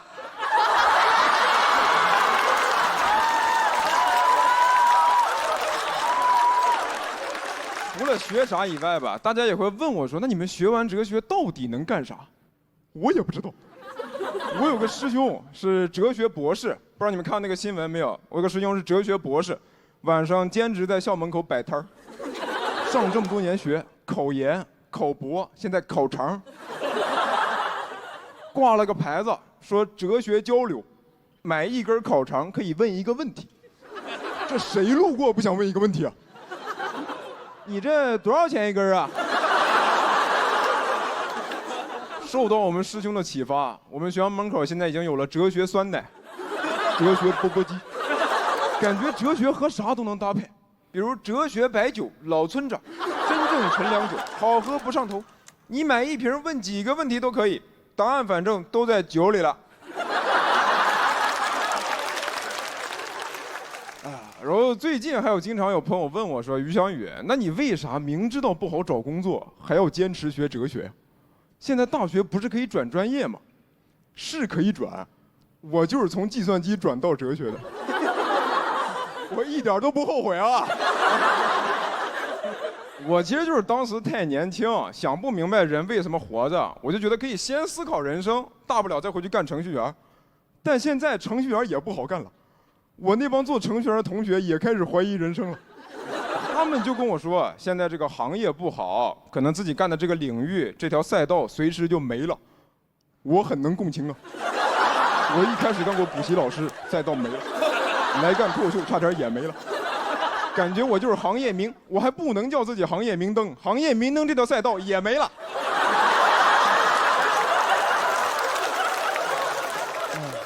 他们比我工作早，就说前几年还算稳定，这工作就是1个萝卜1个坑嘛。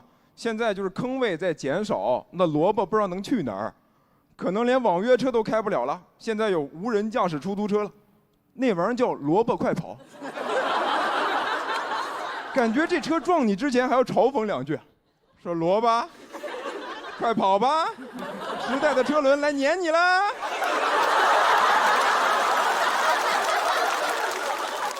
因为我现在就是试图想开一点，好像你咋选都行，你先活着就行，你也不知道自己以后能干啥，可能到最后你个人根本没得选，就只有时代选你的份儿。你比如说订书机，现在主要用来订外卖，它被设计出来是为了整合和传承人类的知识，现在就天天打包芝士炸鸡。但要是乐观的看的话，可能以前在学校没人在乎订书机，大家喜欢那种很炫酷的卷笔刀、奇形怪状的橡皮，现在都快淘汰，只有订书机活下来了。订书机可能很高兴，哥们儿现在 offer 太多了。那卷笔刀你再能卷，没人用了。现在没笔可卷，只能卷眉笔。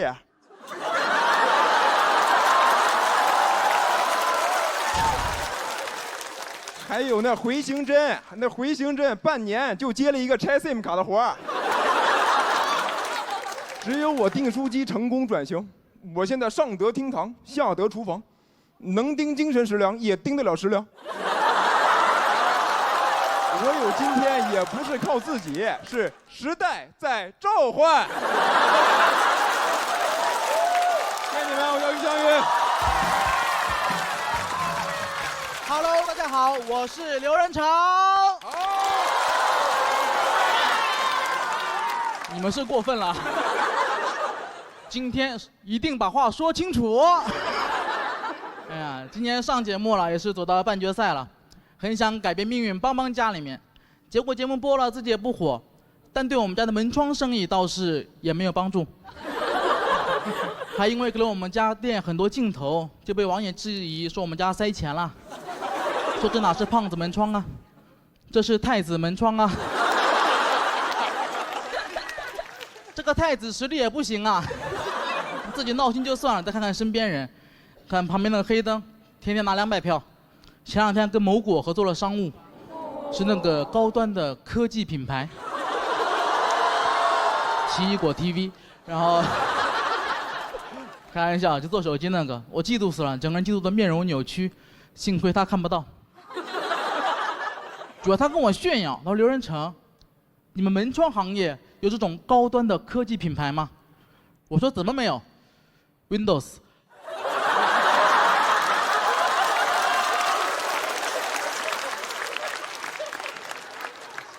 认真说啊，希望 Windows 考虑我一下，我很适合跟你们合作。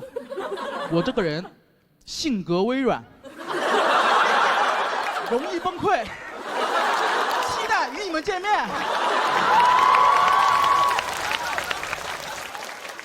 我其实也有商务啊，我就每天都有人问我能不能上门安装，但我的商务可能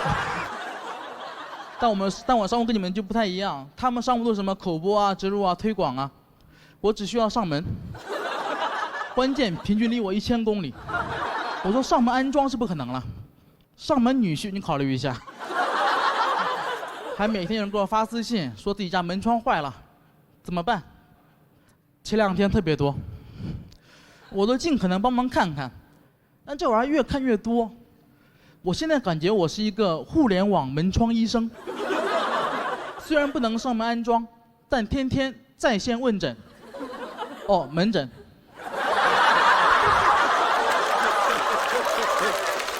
好烂。而且问题越问越抽象。前2天有人问我，玄武门之变是哪里出了问题？你说是什么问题？那个太子实力也不行。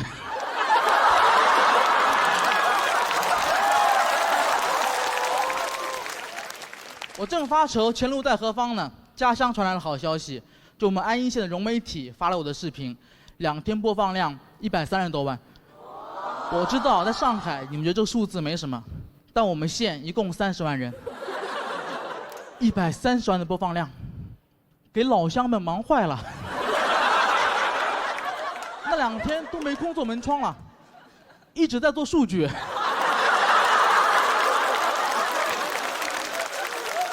而且乡亲们真的太淳朴了，我们村长听说我们节目是现场投票，问我需不需要暗箱操作，给我安排50个乡亲来现场投票，吓得我直接拒绝。为了表达坚决，甚至说了一句在我们那地方犯忌讳的话，没门。而且村长你要记住，君子有所为有所不为，这种事我是不会干的。我是君子，我有华为。就算没有暗箱操作，我的票数也能遥遥领先。不仅如此，我们家乡政府人员还专门联系我，感谢我宣传家乡。上来第一个称呼就把我感动到破防了。我有想过可能会叫我什么同学、老师，比较客气。浮夸一点喊明星、网红也有可能，都不是。他们喊我香贤。有的没文化的不知道是哪2个字啊？家乡的贤能，香贤。此时此刻，一位香贤正在为你们表演。前路找到了，我开始在网上搜索如何做好一个香贤。我说我们江西历史上最著名的香贤是谁？你们知道是谁吗？陶渊明。陶渊明。我刘仁成，何德何能跟他相提并论？陶渊明的代表作《桃花源记》，刘仁成代表作《胖子门窗》。陶渊明不为五斗米折腰，我每天大家好，我是刘仁成，期待与你们合作。大家好，我是刘仁成。这基本节目一播啊，你就看到我疯狂折腰，一播至少3折。就我这种人，哪配跟陶渊明比？我都进不去桃花源，桃花源出极狭才通人，我过不去。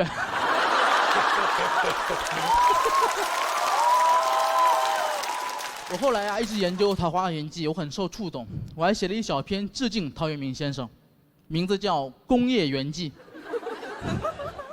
世纪之初，安邑人门窗为业，建铝合金工业园。门口出极宽，能通大卡车。步行数十步，嚯，全是铝合金窗。我有时候也很感慨，你说我离开老家来到上海，站在这个喜剧之王的舞台上，成功让老家的人认识了我。我是不是一路白走了？就那30万人，上门安装也能认全了。别人都是火到出圈，我火到家了。感觉我一路走来参加这个节目，就像去西天取经一样，度过81难，终于看到佛祖，问他真经在哪？佛祖说就在你老家安邑县。谁能想到一路颠沛流离，艰难险阻，取的还是铝和真经。但旁边我的大师兄他很平静，他早就找到了自己的真经。那就是拍摄。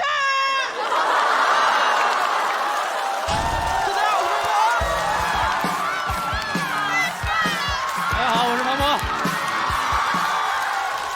谢谢各位，非常开心，我也非常荣幸能给今天这场演出做开场、做暖场。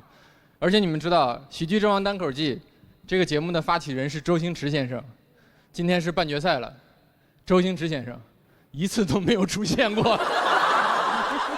总说我们欠周星驰1张电影票，我现在觉得节目组欠我一个解释，真的。说像不像那个经典的骗局是吧？你收到一条短信，我是周星驰，来参加我的脱口秀节目是吧？就让你主演我的电影啊。我觉得很有可能，不然你完全无法解释为什么蒋龙在这里，对吧？开玩笑，开玩笑，澄清一下，不是骗局，是吧？而且就是因为这个节目，我们真的见到了周星驰先生，我甚至已经见过他2次了。今年周星驰先生在我这里的地位跟海澜之家是一模一样的。男人1年要见2次周星驰，而且节目组真的挺不容易的。如果你们记得的话，这个节目在刚刚开始官宣的时候，正好赶上奥运会，作孽，谁关心脱口秀呢？我觉得这世界上没什么东西能比奥运会更好看，对吧？即便我是一个脱口秀演员，我也要说，是吧？我心目中最好看的依然是我太太。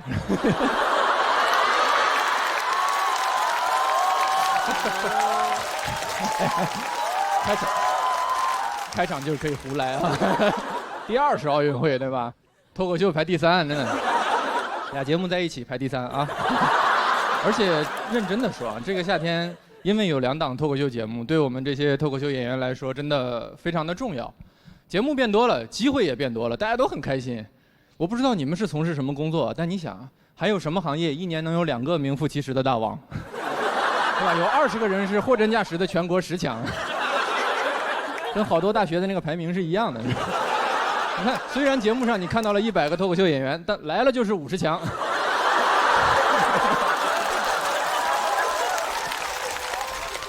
脱口秀今年正式迈入双一流的时代。我有时候都在想，你说如果最后两边的冠军恰好是一男一女，然后这两个人不知道为什么结婚生子，这个小孩会说的第一句话会不会是我父母双亡啊？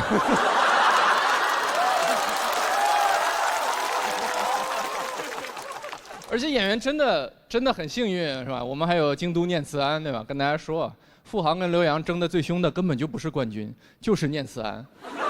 你想，如果没有念慈庵，他俩那个表演风格，演完第一期嗓子就废了，后边全得给你们演哑剧。我们就是哑剧之王单口季。这个夏天真正辛苦的只有各位观众，真的有观众在跟我说，哥，这个夏天3档喜剧节目，你们还有衍生节目。哥，我现在每周要看17个小时的喜剧，我好累啊！台上5分钟，台下17个小时，喜剧的内核是马拉松啊！每周看完，精神是放松了，身体垮了。你能想象吗？我现在每周最盼望的是周一。真的，聊到最后他已经神志都不清楚了，拍着大腿问我说：“你说说这个比赛对劲吗？啊，凭什么哈哈曹的票数没有黑灯高啊？”你说那个刘洋他怎么赢的广智啊？我跟你说，要不是袅袅没来，吕岩他们队根本就淘汰不了。这是。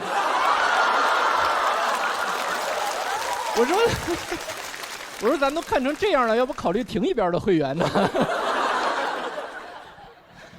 我有的时候真的在想啊，我们做什么？我们就是做节目嘛，服务大家，娱乐大众。那就不妨做的再极致一些，对吧？观众想看什么，我们就做什么嘛。而且我们都知道大家最想看的是什么，你干脆就每周两边各选出来一个最厉害的，然后他俩 PK 一下，多刺激，对吧？然后而且你不光能看到各种笑话段子，你还会看到很多就是人性的部分，就是那种排兵布阵，是吧？你想一边在那儿群策群力，然后团队协作，就改段子加笑点，然后派出最强的呼兰，然后这边大幕拉开，南瓜闪亮登场，呼兰哥你的外卖是吧？然后就走了，多精彩！付航躲在幕布后边，嘿嘿嘿，没想到吧？战术马楼赛马。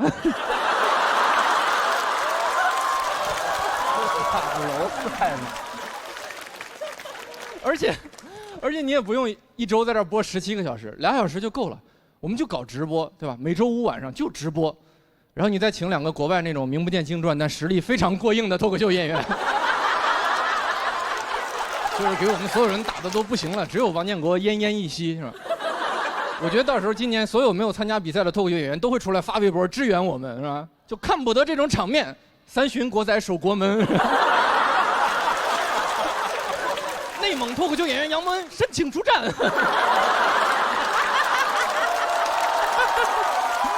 想不想看？想不想看？啊，我也很想看，我也很想看，是吧？是吧？我也看热闹嘛。而且我已经把我这个 idea 都完全都整理好了，我准备卖给那个第三方的平台了啊。因为我觉得客观上来说，谁做都不合适嘛。而且咱们做给观众看，我觉得观众看完最后也会说一句：“哟，酷。”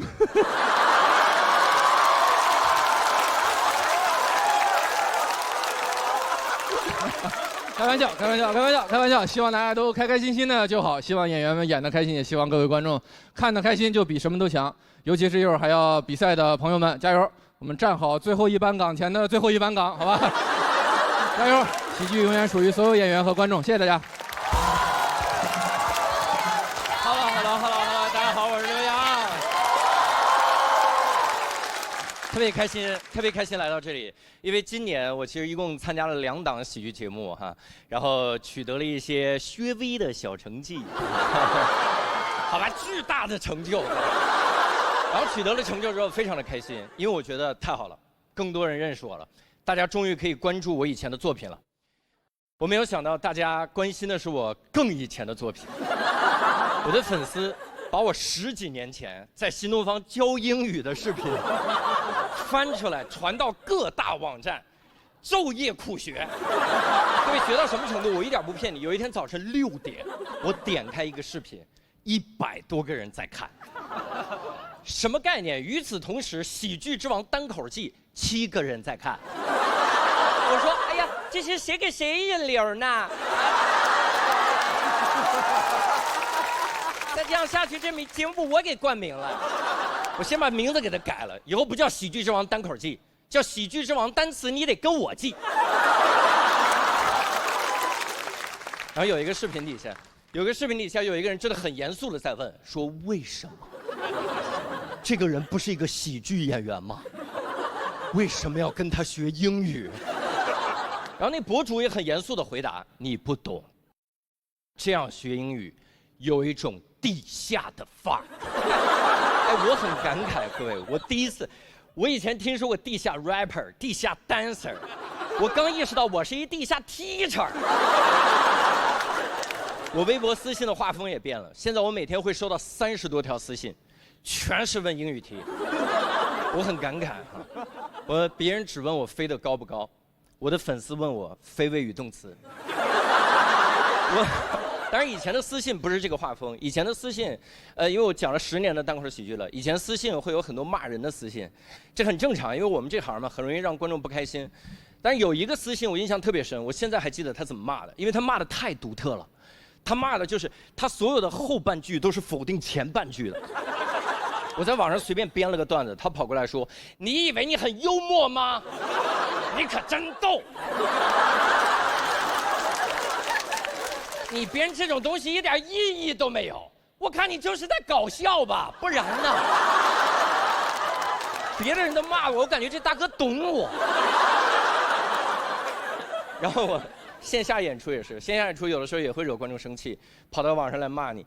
我以前在线下讲过一个观察式喜剧，观察的非常精妙。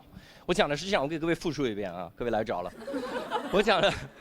我说我买了一包4斤的花生，就一大包花生，透明的袋子里每一颗都是饱满的花生，正面还用红色宋体粗号字写着花生，底下竟然还标着花生的英文花生。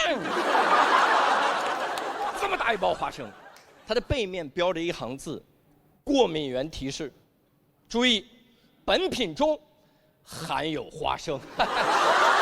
我调侃了一下，我说你多余不多余？你给谁看的呢？然后被骂了，有一个人私信骂我，他一上来他说爱，我脑补的语气啊，脑补的语气，他实际上是哎，然后他说爱，这也是能调侃的吗？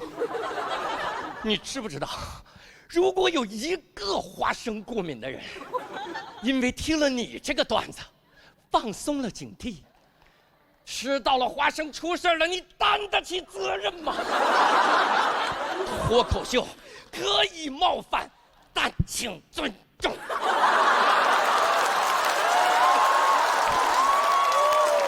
私信的结尾是他吐的一滩血。我当时看了很震撼，你知道是谁在不尊重花生过敏的人吗？就是这个人，因为在我的眼中，一个花生过敏的人，至少还是一个正常的人类。而在他的眼中，一个花生过敏的人，一个吃了花生有可能出事的人，会蠢到买4斤的花生，正面还写着花生，里面怎么看怎么是花生。拿着一颗问老外 What's this？ 老外说 This is 花生。花生过敏的人会说，这里该不会有花生吧？一打开，真有花生。各位，如果我花生过敏，这辈子我连花生的谐音我都不碰，福尔摩斯我都不看。我随便翻开一本书，上面写着：福尔摩斯走进房间，一个军官模样的人向他走来，伸出手说：“福尔摩斯你好，我是你的助手。”话去你的！吓死我！当然，有的人也会说，可是这只是厂商为了避免担责任。各位不会的。如果真的只是印一句话就能避免全部责任，那最应该印这种注意事项的，就是我们单口喜剧现场演出的门票，这样我们会让很多观众少生很多的气。我们要背面写着注意过敏原提示。这种以开玩笑为主要形式的表演中，我们会开玩笑。观众一看，不能开玩笑的啊，不能开玩笑的，开玩笑不要开到啊。然后这还不是骂的最狠的，我见过一种特别讽刺的说法，叫可是批评会让你们进步呀，挨骂就挨骂。各位是这样的，也许批评会让你进步，但是现在互联网上几乎没有批评了， 80%全是谩骂，还有20%是快骂。你点开私信，脏话以很快的形式飘过来。你真的，你想象一下，以前那些个大师如果活到现在，各位没有一个还能再成才的，全都要被骂死。你能想象梵高活到现在吗？梵高27岁开始画画，37岁自杀，活在有互联网的年代，27岁画画，年底自杀，年终奖都不要了。梵高画个向日葵，我都能想象他微博评论区的样子。梵高放了个向日葵，说画的还不错吧？底下说哈，纯路人不懂就问，到底是什么人在喜欢梵高啊？这也叫向日葵吗？吃点好的吧。家人们，避雷这个一只耳。梵高当场就没了，梵高向日葵都没画完，就画了个瓜子儿。画瓜子儿底下有人说啊，画瓜子儿不标过敏源呐。本来就想不开的，活到现在更完蛋。各位，你能想到屈原活在现在吗？各位，屈原如果活在有微博的年代，端午节就是屈原第一次点开微博评论区那天。哪天点开，哪天端午节。屈原发了条微博，好气哟，又被楚怀王排挤了。底下一个人，谁问你了？抛开事实不谈，你自己没有责任吗？他怎么不排挤别人，就排挤你呀？屈原当场就跳江了。老百姓为了避免鱼吃掉屈原的尸体，都把那些骂他的人捆成粽子，然后扔进江里，一边扔一边说端午节快乐。那些人一边被鱼吃，一边说，只有我一个人觉得应该说端午安康吗？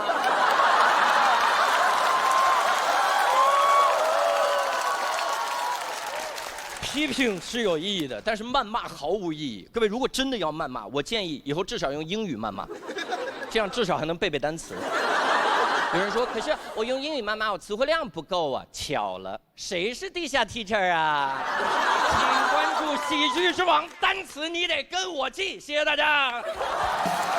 谢谢大家，我是阎鹤祥。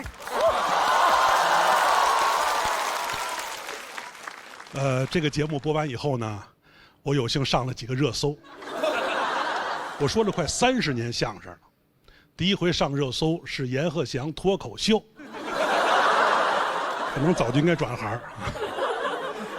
半个月前，我跟郭麒麟啊，在我师傅的带领下去澳洲干了一场相声专场演出，可能是迫于这个节目的压力啊，在后台的那儿，我们就一块儿翻手机。备场的时候，我师傅啊不看脱口秀，但他可看热搜。这个热搜就一个一个往上顶，你知道吗？阎鹤祥现挂，脱口秀，不独立勿宁死。我就感觉我师傅在那儿看成了阎鹤祥现在不独立去说脱口秀，他就去死。可能真回不去了。8月15。我没有跟师兄弟在一块儿，我跟一帮脱口秀演员在这团团圆圆，你看。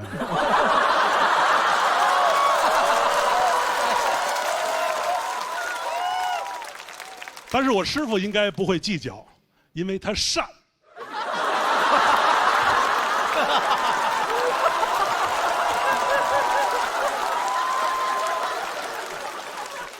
单口喜剧能容我，不使人间造孽钱。我也不知道他们为什么这么爱听这个。说说这个，刚才他们说这个现挂啊，这个热搜也很有意思。这个不是自夸啊，因为作为一个成熟的相声演员，在这个舞台上展示出这种现挂的能力，完全就是因为写不出稿来，你知道吗？就在写不出稿这件事上，我绝对是降维打击。有一个问题，就这个热搜是个错别字。现挂的挂这个词来源于相声，它是哪个挂呢？大挂的挂。是算卦的卦，不是现场我要把谁挂起来。为什么呢？你听我说啊，因为全世界所有民族这种当众演出的形式最早都起源于占卜，所以明白了吧？这种演出形式最好、节目最炸的那种演出，都像跳大神了，你发现没有？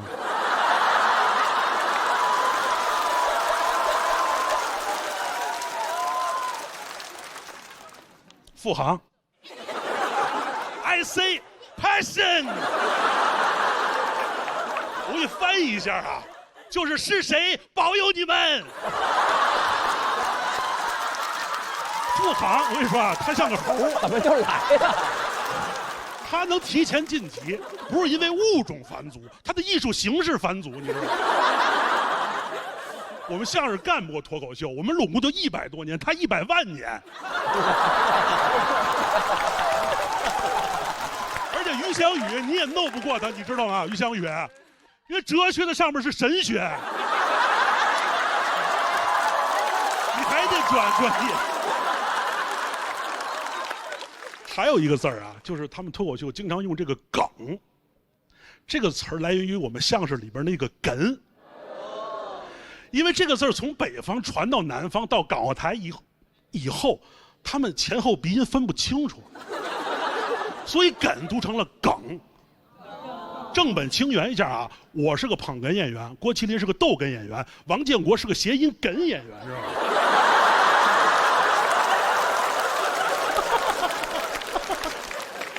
以上这些就是你们脱口秀诟病的内部哏啊。说一下内容，这个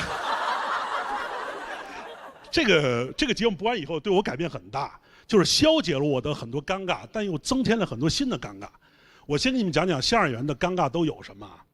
这话讲起来给我10多年前了，那时候我有一个女朋友。不是你们欧是欧10多年前还是欧一个？就10多，我43了，我10多年有一女朋友，这不新鲜。就10多年前时候我有女朋友，我第一次上那女孩他们家，他妈对我特别热情。哟，小严，你看啊，来，坐。哎呦，听说小严是说相声的，来，咱们一边吃饭一块儿放你那相声。哎呦，小严，你看你爸妈身体怎么样啊？这相声里边，我爸爸死了。哎呦，小严，你以前谈过几个对象啊？阎鹤祥离过2次婚。这是熟人。生人就更麻烦，我跟大林经常有这种感想啊，就是几个生人大哥聚在一块儿，突然有一人过来了，哟，听说你是说相声的呀，来一段。这对演员特别不尊重，哪儿我就给你来一段啊？就他对别的行业不这样啊，哟，你是外科大夫，给我来一刀。哟，你是射击运动员，给我来一枪。就到我们这儿，你给我来一段，哪儿我就给你来一段。但是过去我有消解的方式。过去一说来一段，我说你看我们这相声是俩人表演，我一个人没法给人来一段。这节目播完崴了，我们是俩人没法给您表演。你不会说脱口秀吗？我说没有搭档，对，就说你没搭档那段。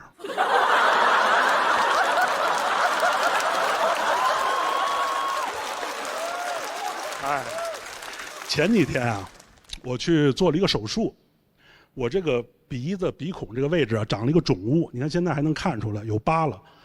我在做这个手术的时候呢，我就发现给我主刀那个大夫啊，做着眼圈都红了。我觉得我现在那么让人眼红吗？但是不是，做完手术以后，那个主刀大夫坚持要把我送到电梯口。他说：“严老师，我昨天看了您的脱口秀，看得我热泪盈眶，以至于刚才我给您做手术的时候，都差点没有抑制住我的感情。幸亏您没看出来，关键是大哥我看出来了，而且吓死我了，你知道吗？因为做这手术之前，我问这大夫，我说大夫，您看我这个肿物是良性还是恶性？他说你这肯定是良性，不是恶性。但你能理解吗？做到一半，这大夫哭了，我这肯定是恶性啊！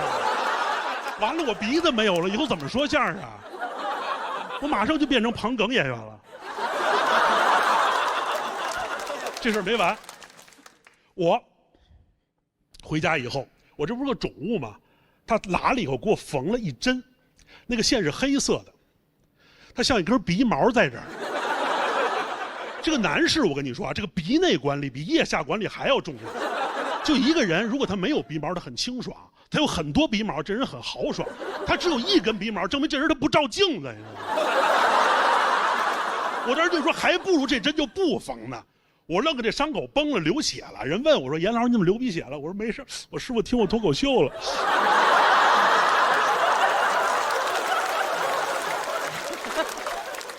等到拆线那一天，给我拆线那大夫是另外一个大夫。他做完以后，他跟我说：“严老师，其实我看您特别想乐。”我说：“为什么呀？”因为我今儿早上听了您跟郭麒麟的相声。我特别激动，终于有人听过我们俩相声了。我说您感觉怎么样？他说我觉得您跟郭麒麟跨界说相声也挺可乐的。我怎么是跨界？我就是说相声的。哦，那你给我来一段。谢谢大家。好，大家好，我是唐湘玉。哇，还真是红气养人哈。准备好了吗？女团来了。我今天都想，要不然直接我们13个就成团算了。比什么赛？这个比赛把我搞疯了。哦，我虽然进了，但我每次分数都不高。上一轮我就觉得是时候拿出我最好的段子了。玩什么田忌赛马？我要惊艳所有人，可太惊艳了，倒数第一。下台我就哭了。当时黑灯在我旁边，他也没说啥，默默地去给我拿了饭。平常都是我给他拿饭，我哭得更大声了。这什么行为？乌鸦反哺。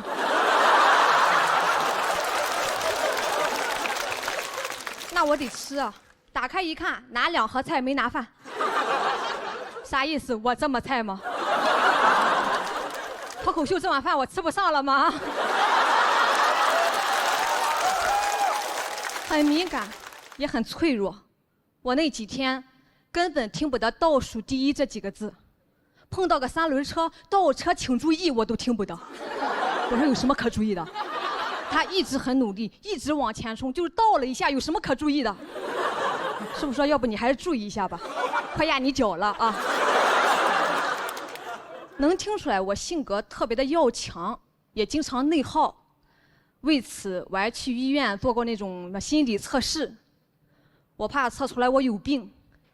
提前在家刷2套模拟题，是不是很要强？为啥是2套呢？因为第1套做出来真有病。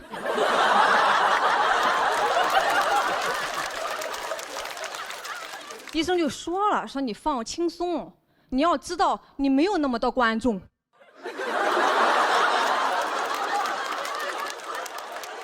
我说我有，你才没有。我当天就换了小璐姐的医生，我也想当超一流女演员。好，我就是这样，我就是一点儿也不松弛。我从小受的教育就很难让人松弛。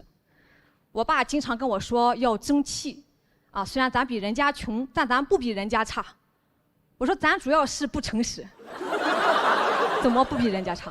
咱连学费都交不起，每次都要拖几天。哦，老师问我啥时候交，我说不着急。我虽然没有交，但我也没有学。人穷志不穷，一点便宜不占。但我成绩还挺好的啊。老师都感慨说，人唐湘玉家里这么穷都不放弃，你们有什么理由不努力？同学们面面相觑，什么理由？不努力还要理由？他努力不是因为他家穷吗？我说你可小点声吧哈。学校呢很重视我。经常让我去做那种励志演讲，我讲完他们就哭，也不捐款。我都这么穷了还消费我。青春期的自尊心格外的强，我就下定决心，我好好努力考第1名，让人家忽略掉穷这个光环，都已经是个光环了。我发了很多奖状，还上了报纸，结果那些奖状和报纸都要强调一句家境贫寒。我越努力，我家越贫寒。有一些为了煽情写得很夸张，几乎把我写成了孤儿。我爸看了报纸说：“咱家这么惨吗？”我说：“爸，你知足吧，下一篇都没有你了。”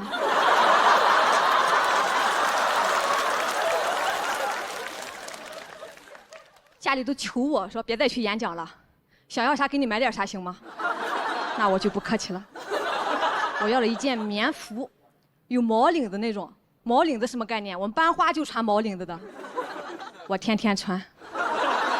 开春我不是班花啊，开春了太热，把毛领子卸下来，缝在校服上也要穿。那时候就有人开始传，说初三有一个座山雕，很时尚。这就是我的青春，我的青春也不是全是伤痕，全是伤痕。我本来以为也就这样了，不会有什么故事了。直到有一天放学，我遇到了一个骑鬼火的少年，他跟我要钱。我说你可真是有眼不识座山雕啊！你是不是穷疯了？我什么身价？只要我略施小计，我可以让你给我捐钱。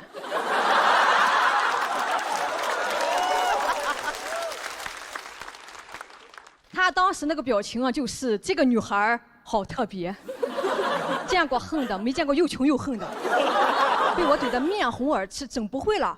我骑上摩托这么穷就跑了。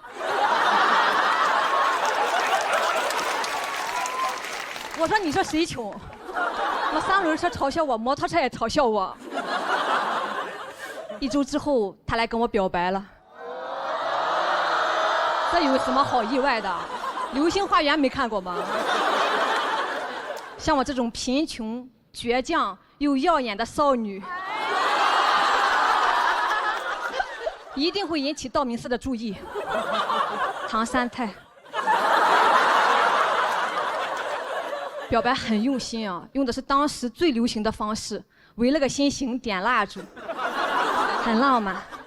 但用的是家里停电时候那种白蜡烛，啊，起鬼火还点鬼火。老远一看，我寻思跨火盆呢，毛领子差点给我点了。我没有答应啊，肯定不能早恋，后果太严重，万一被发现了，全校通报怎么办？通报上又写家境贫寒怎么办？这事儿呢都已经过去很久了，距离上一次比赛也过去半个多月了，我已经好很多了，我现在非常松弛，能看出来吗？你能看出来吗？我已经想通了啊，倒数第一怎么了？那至少还没有淘汰，3菜就算菜，还能继续比赛，还在桌上就有饭吃。我把今天当成我最后一顿饭，我使劲吃，我不光要吃饱，我还要吃好，我不光要3菜，我还要1汤。